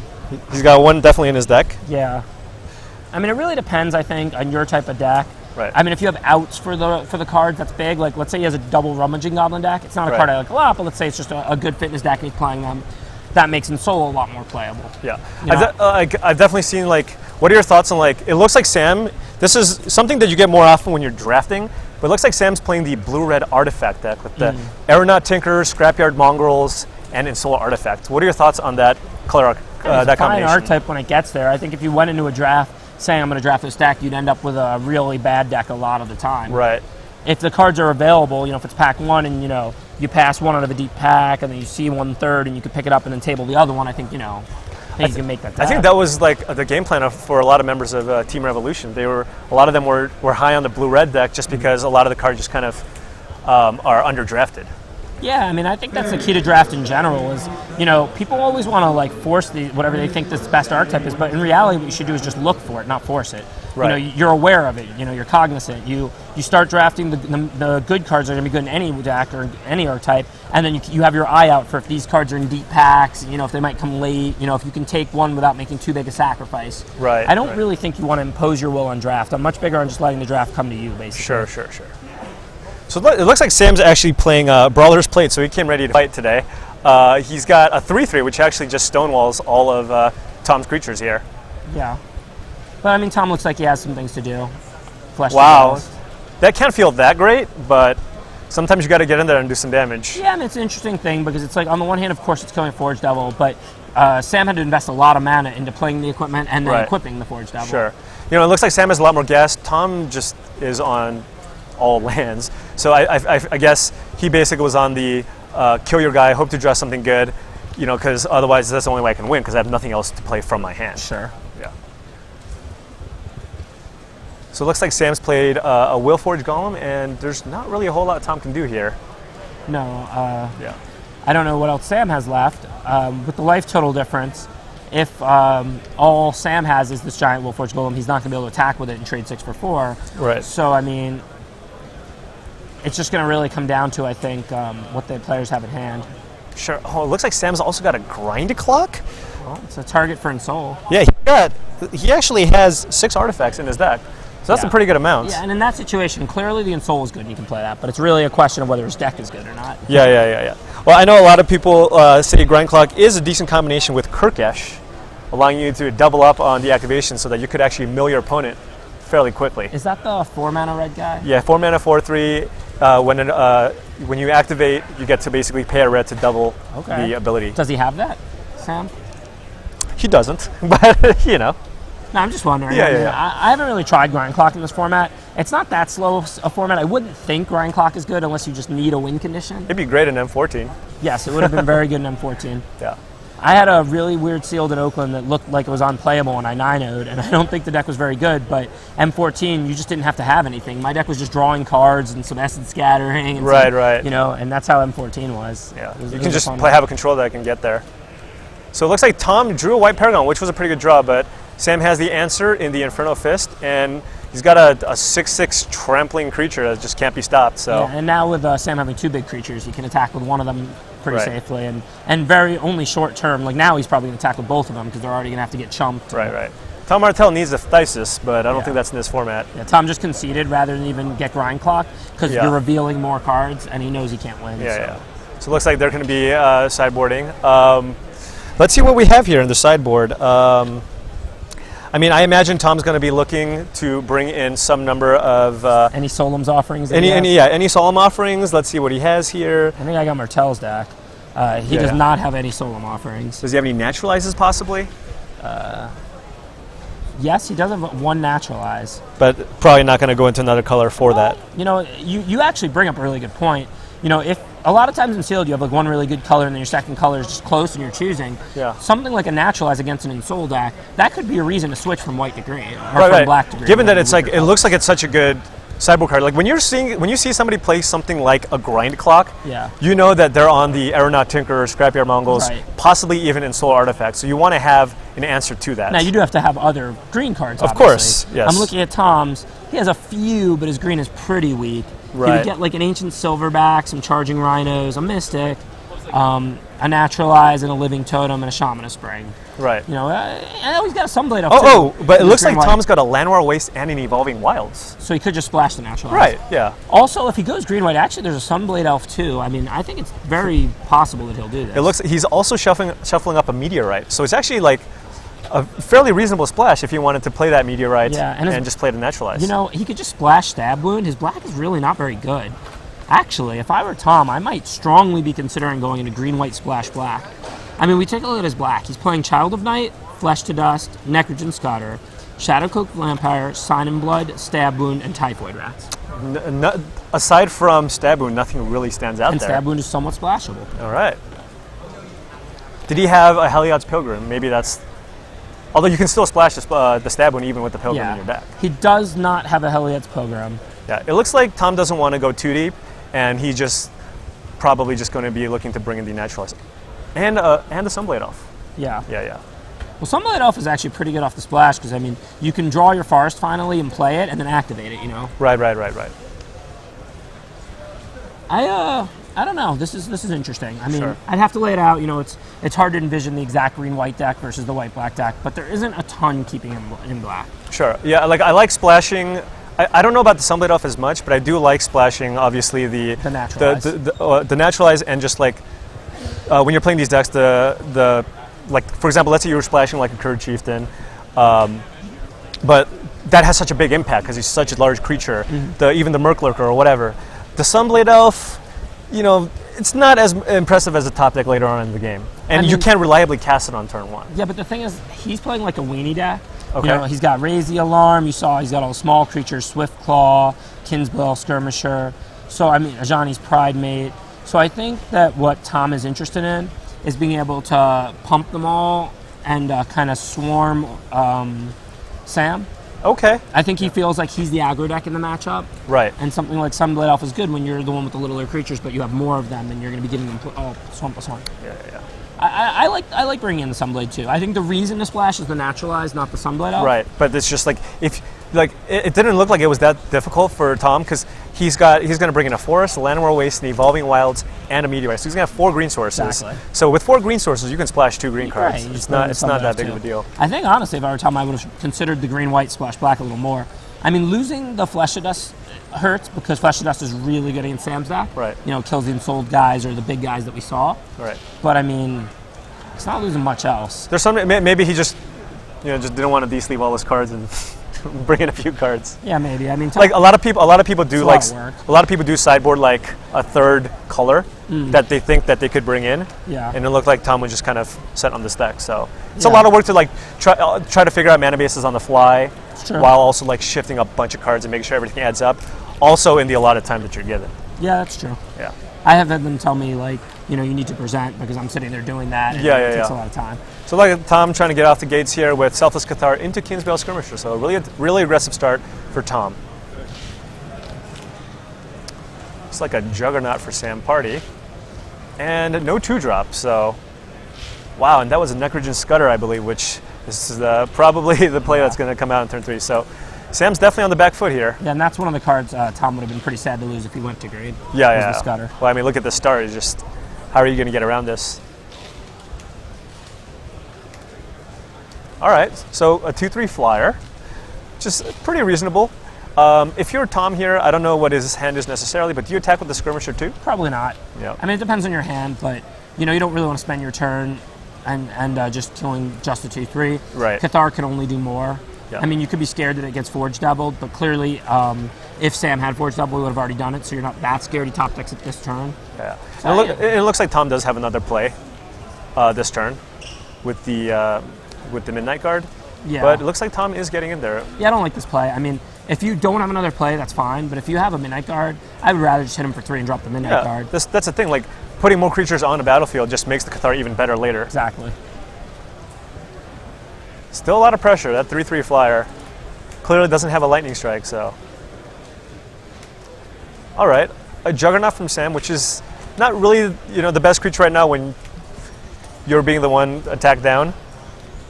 And knowing how aggressive Tom's deck was, it was pretty obvious that Sam's the control deck in this matchup, and he's on the draw in game 2. Yeah. So I wonder if it's even possible to board out Juggernaut. The answer might be no. I mean, it's a big creature. It's a nice creature. It's a great creature when you're an aggro deck, but it's not good, it's not good at all when you're on the defensive. Yeah. I think he just wanted to keep the synergy intact in his deck. Yeah, he's got 2 Tinkerers, and he's got a Scrapyard Mongrel, and he has. Well, I guess Insular Artifact doesn't do anything really with the. Yeah. It's like +0/+2, but all right.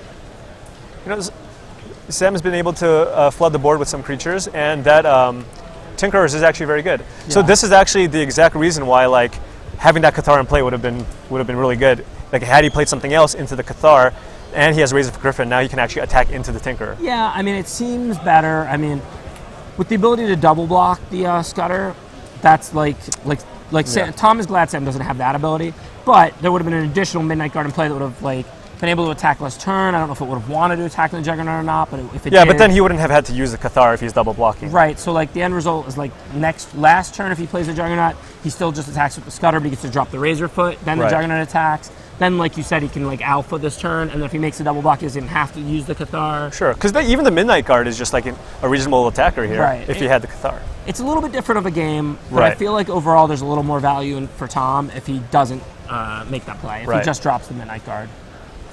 So no choice but for the Juggernaut to attack. I wonder if Tom's what could he have here? Lightning Strike into Shrapnel Blast or something? Lava Axe into Lava Axe and Lightning Strike? Yeah, I mean, the Skirmisher's not doing much, so he might be starting to think about chumping with it. Although at the same time, if Sam had a Lightning Strike, he probably would have used that a long time ago. Yeah. No, he knows Sam doesn't have a Lightning Strike. He might have drawn one this turn. Right.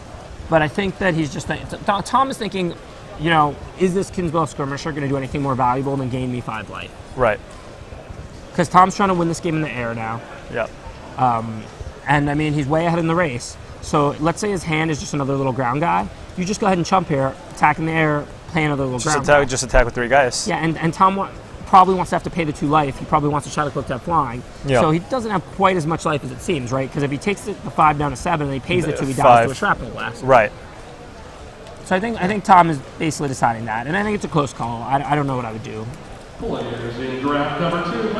Yeah, I mean, given that Sam's at 5, the Skirmisher, really doesn't seem like it's going to do a whole lot. So it's just really complicated because if Sam taps out, then he can't have Shrapnel Blast. So if he leaves his mana up, then Tom doesn't necessarily have to give the Shadow Cloak Vampire flying. There's just really a lot going on this board right now. That's the thing. If Sam can't possibly win, it's very likely that he's just going to keep up mana just so Tom doesn't go all in. Yeah.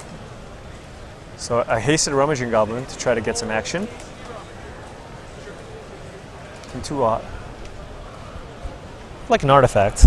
Yeah, and that's what you're saying. He's basically passing the turn because, he can't show Tom that he's dead.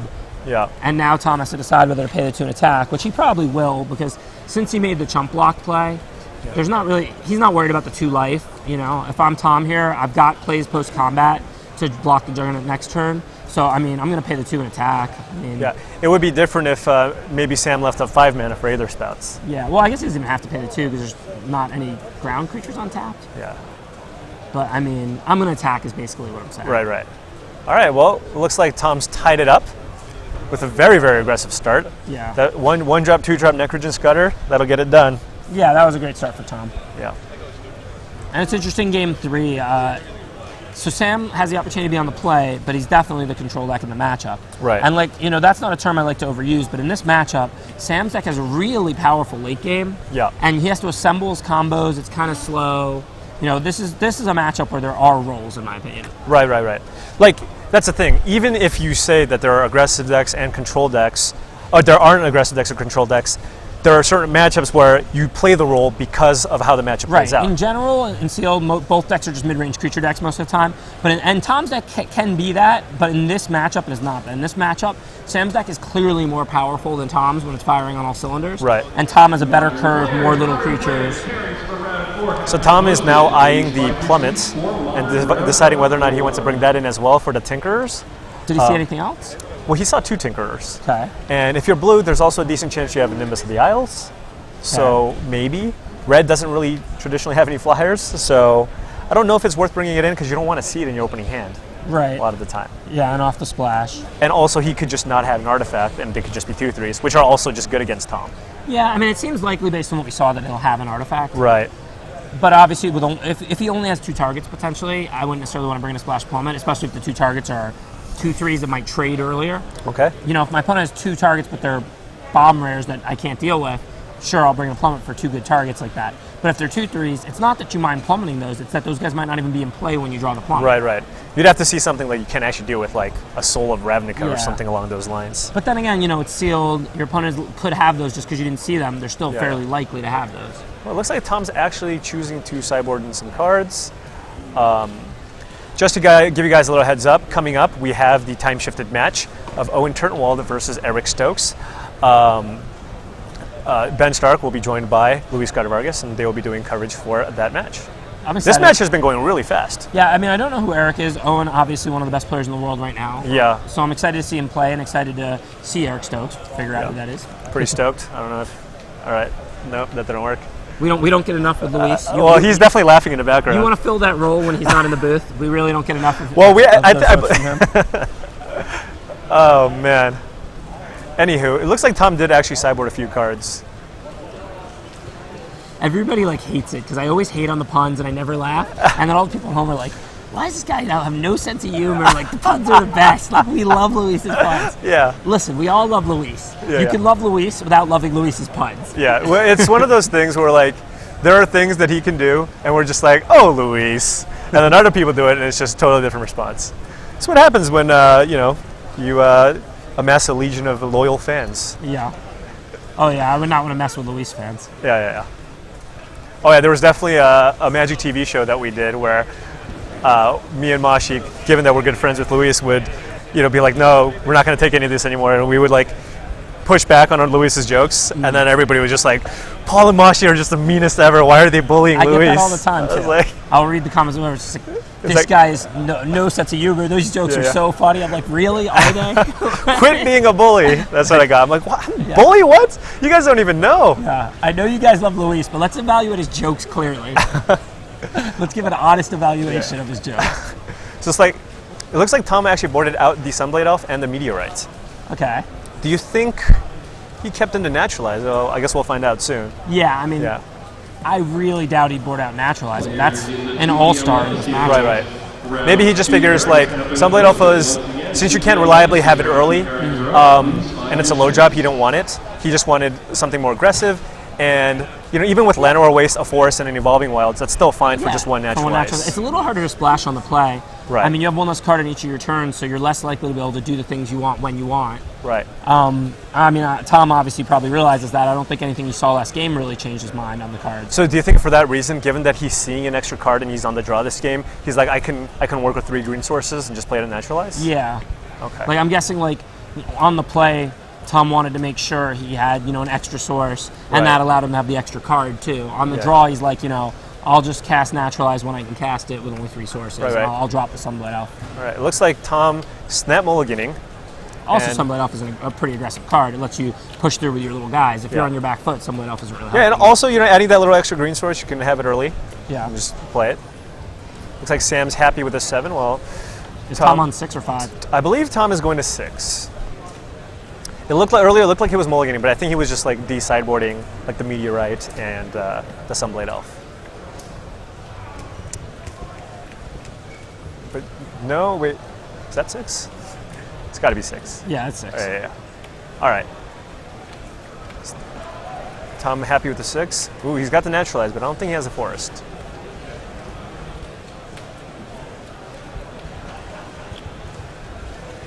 All right, so I guess Tom actually does have a decision here. Does he want to cast Sign in Blood this turn or play the Swift Claw?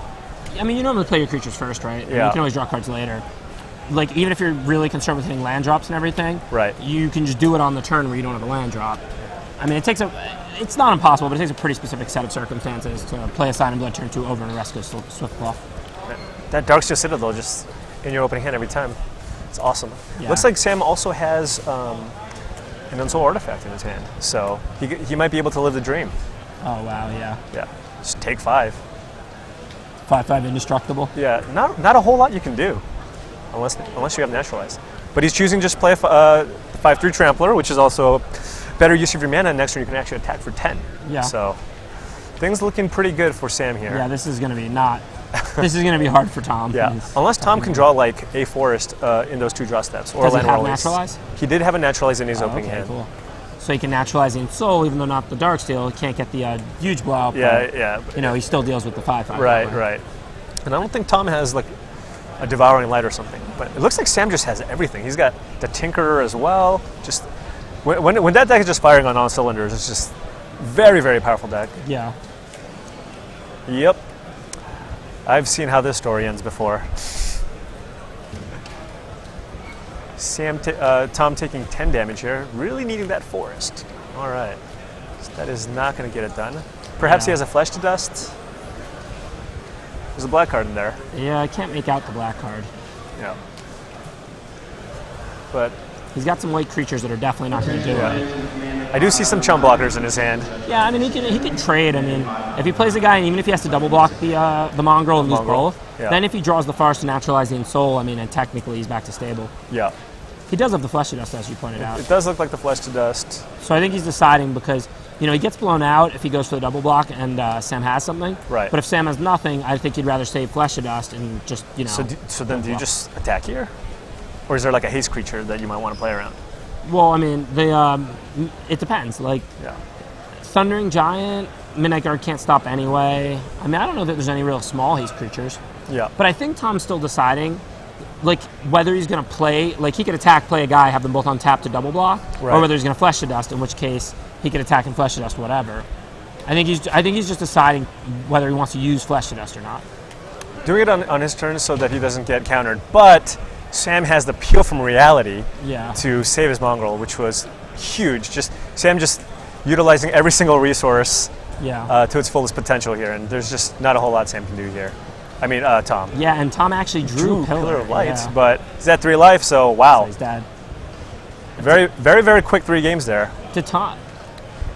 I guess Tom didn't have a land, so he couldn't cast a guy.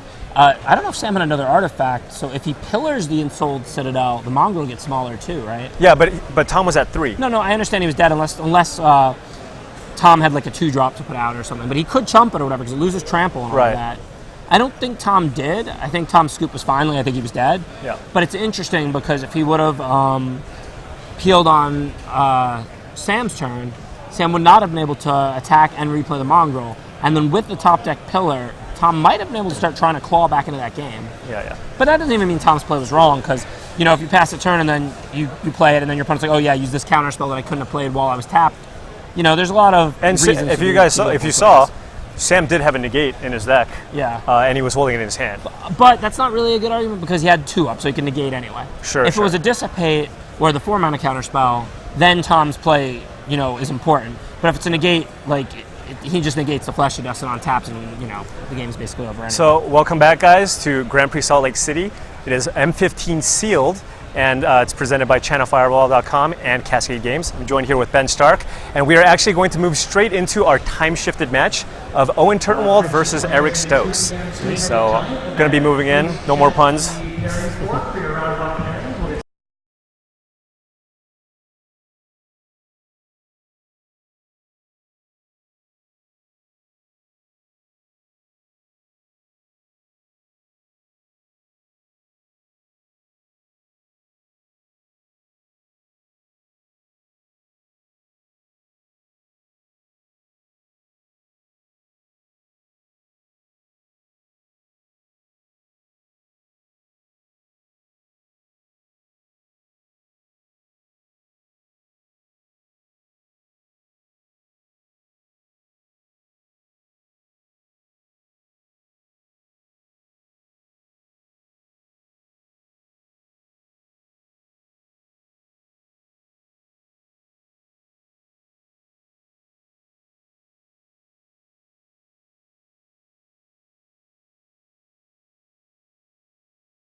Hey everyone, welcome back to Grand Prix Salt Lake City. I'm Lou Scott Vargas here with Ben Stark, and we've got our time-shifted match ready, which what that means is we recorded this match concurrently with our live feature match, which Ben and Paul just adequately covered.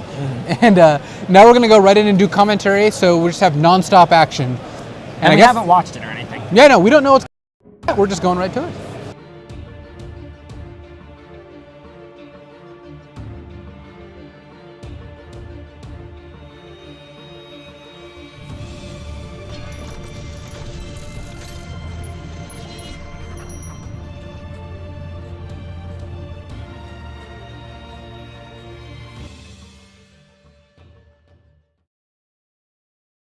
Looking to transmute some unwanted cards into a booster box? Look no further than ChannelFireball.com's online buy list. We offer competitive prices on cards from Ancestral Recall to Zombie Master, and we send payments fast via check or PayPal. If you're not looking for cash, we offer a 30% store credit bonus. Head to ChannelFireball.com/buy list to submit your buy order. It's faster and easier than winning with a pack. We've got Owen Turtenwald here on the left, playing blue-black against not quite the blue-black mirror. You were just looking at Eric Stokes' deck list there. Yeah, his lands are 7 Island, 7 Swamp, 4 Mountain. I run the 7-7-4 though. Actually, it looks like unless Owen looks a little different, it looks like they're actually switched. So Owen's actually on the right, and Eric is on the left here. But either way, blue-black mirror to start with, though Eric is splashing, it looks like a pair of lightning strikes. Yeah. And that's the extent of it, right? Yeah, that's all I see. It's a very reasonable splash, though. Well, it's a good card. I mean, generally speaking, if you have enough playables, I'd probably rather just not have them and have 9 islands or 9 swamps. But, I haven't looked over Eric's whole list. Maybe he doesn't have any double blue or double black. Maybe he really needs those strikes. He can't deal with evasion guys well. I don't know. It also depends on how much card draw. If he's got a couple divinations, he's got a research assistant. I agree. That changes things a little bit. Yeah. So they're both on board. Owen has, a Gargoyle Sentinel and a Vampire, but there's not a whole lot going on. I mean, Eric is going to be attacked by the Vampire pretty soon here, but it's still, he's one lightning strike away from kind of stabilizing. It's not like Owen can afford to just be gargoyling him on turn 4. Yeah, and as you called it, he does have a good amount of card drawing to go and get into those mountains and lightning strikes. Eric has a Jace's Ingenuity and a Divination. Oh, and Nightfire Giant is excellent. Yeah, I had 2 in our GP Portland sealed, and it was pretty sweet. Yeah. I actually didn't have any red cards in my deck. I just had 2 Nightfire Giants. So Owen did crack for 3 once with the Gargoyle because he had nothing better to do. But for Owen's sake, I hope he has better things to do than just send in the Gargoyle every turn. I guess he does have 7 in the air with the Shadowcloak Vampire and the Gargoyle. And he's just gonna get right on the board. Oh, he's not nugging his opponent. Yeah, well, Owen's not really under pressure, so even though that's not really a successful strategy if your opponent's developing their board, Owen's just like, okay, I'll just deal some damage, get ahead in the race. Now that there's a Nightfire Giant in play, it's going to get a little more interesting. Yeah, it does make Owen, have a little incentive to keep the Gargoyle back, though it's kind of funny where if a Mountain comes into play, then all of a sudden the Giant gets to attack past the Gargoyle. Yeah. Owen also has a bunch of cards in here. Yeah, Owen has a lot of stuff going. It is funny though that I don't think if you're Owen, you assume that Eric Stokes has a Mountain and is slow rolling it, because losing your Giant to like a lightning strike seems like it'd just be too big of a beating. Mm-hmm. Even though Eric could have tricked Owen by not playing a Mountain yet. As it turns out, I don't think he actually has one. He could just main phase Jace's Ingenuity try to hit a red. That's probably what I would have done. There's no creatures dead yet to Route Feaster Giant. I don't know if he wants to trade the Nightfire Giant for the Darksteel Gargoyle and then play the Rock Feaster. If I were him, I would have probably just tapped the 5 and dropped the Jason's Ingenuity and tried to find that. Yeah, see, it seems like that's a little better start, especially since, Nightfire Giant does pressure Owen a pretty decent amount here. If he finds the Mountain. Yes, without the Mountain, it's not going to do a whole lot. Though, in a turn, the Nightblade is going to, or the Zathrid Hexblade is going to be able to trade for the Nightfire Giant regardless. Yeah. He's going to Jason's Ingenuity either way. So it seems like I'm okay with showing him that I'm tapping out and everything for the upside of being able to find one of my 4 mountains. You get 3 cards. Your odds of finding one is not that bad here, right? Also, you do end up putting yourself in a position where Ingenuity could get negated or dissipated. And counterspells are actually pretty good in this format. Mm-hmm. Yeah, I've been liking Negate more and more just because it counters Cone and Triplicate. Owen just going for the throat here. He's got the Vampire coming in along with the Sentinel for, clocking for the full 7, putting our Stokes down to 6.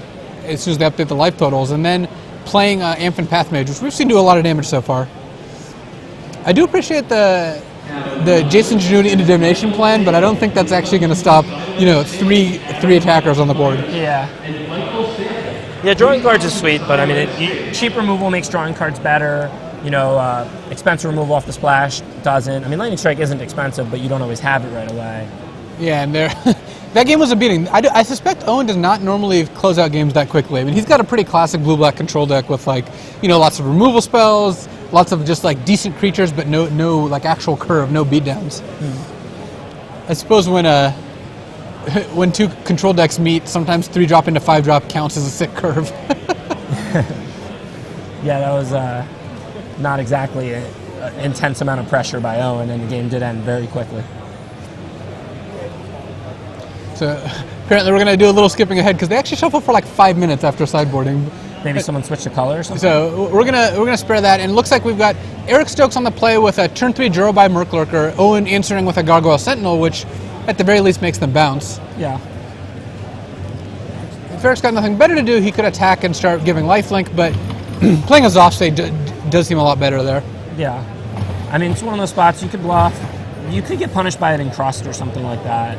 Yeah, it's true. I mean, there's not a huge...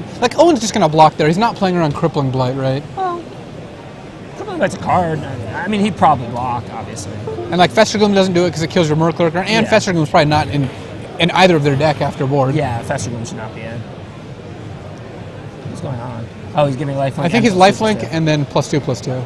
Yeah, and he just did them both at once, and Owen's like, whoa, what are you doing? Yeah, it's fine. You can actually just announce both. Yeah. But if Owen wants to respond, they actually back it up. Which I think is a good rule of shortcuts, Yeah. It's you don't have to pump Psychotog one at a time 17 times. Yeah. You can just say pump Psychotog, 17 times, and if your opponent wants to interrupt you, they can just say, okay, well, after your fifth one or whatever. Yeah. So no spells from Owen, no attacks either, because he doesn't want to get attacked by the Murklurker. I wonder if the Zoffstate just keeps on trucking here. Even if you've got spells to play, it's a free 2, right? Assuming Owen can't block. Owen does have multiple Flesh to Dust in his deck, and I think he could be representing one right now. Well, yeah, I mean, for Eric, it comes down to whether he has cards to play or not. I mean, there's a good chance Owen is going to have the Flesh to Dust that he has here. So, yeah. It is kind of interesting. So if you're Owen and you're going to Flesh to Dust the Shade, you can block and force 1 pump, or you can not block and try to force 2. Yeah. But then what if Eric just passes with 0? Yeah, that's also too risky, because what if he has negate? Yeah, if you block and then he negates it. Yeah, you just lose your Sentinel. It's just completely unnecessary.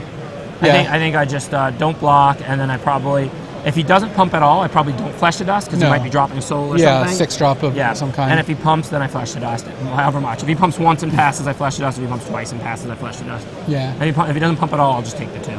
So, Eric, and that's pretty much the range of options there. And if he doesn't play anything, first of all, why didn't he pump? Second of all, you just end of turn probably Flesh to Dust. He got me for 2 damage. Yeah. He's not an aggro deck. Yeah. Nice play. Yeah. Owen just sitting here, but Eric's hand right now is a Lightning Strike, a Covenant of Blood, and more Islands and Swamps. So he doesn't really have anything. And Owen actually has things to do. A Covenant of Blood could actually deal with the Path Mage here. Yeah, and Owen can't have that much to do because he's not doing a whole lot. He's just casting a Path Mage. As we're shrouded in darkness here. Yeah. It seems likely that if Owen had a soul or something powerful to do, he would have done it while Eric was tapped out. Yeah. Well, divination is never a bad draw. Pretty much ever. Never. Sorry, that was hyperbole. It is almost never a bad draw. 99% of the time is good. Anytime your opponent had an aggressive start, divination's probably a bad draw. No, but what if it draws you into answers for an aggressive start? Yeah, you just got all the time in the world. Just spend a turn going up card. So Eric could have used Covenant on Path Mage or Gargoyle Sentinel, actually. But again, hitting for 2 is just not enough pressure with Owen at 16. So I like his play of just divination into some things. Research Assistant's actually going to be pretty good here. Yeah, his play here is fine. Does he have more things to drop? Looks like a Carrying Crow. Okay. If he gets a couple more of that, he can just murder He's Owen. got plenty of life. He's got the Covenant to get it back. He might as well get some things on the board and then see where the game goes. I think he's not that scared of taking 6, if it's even possible. Yeah, I mean, he's at 24. If something happens, then he just takes some damage. And it's not really a big deal. Vampire is what closed the game out for Owen last time. As we're going to see, now he's going to come in a better creature. Yeah. Owen is very far. I mean, away from using Amp and Pathmage, presumably too, especially since the Merc Lurker means that if Owen doesn't remove that, there's no sort of relevant race that can happen. Yeah. Eric has a lot of land in play. Well, he had to play the Mountain as his 9th land for a Lightning Strike, but I suspect he's not playing any more lands as long as that Research Assistant is going. Yeah. And Lightning Strike clears out actually any of Owen's creatures also, so Eric is in pretty good shape here. Yeah.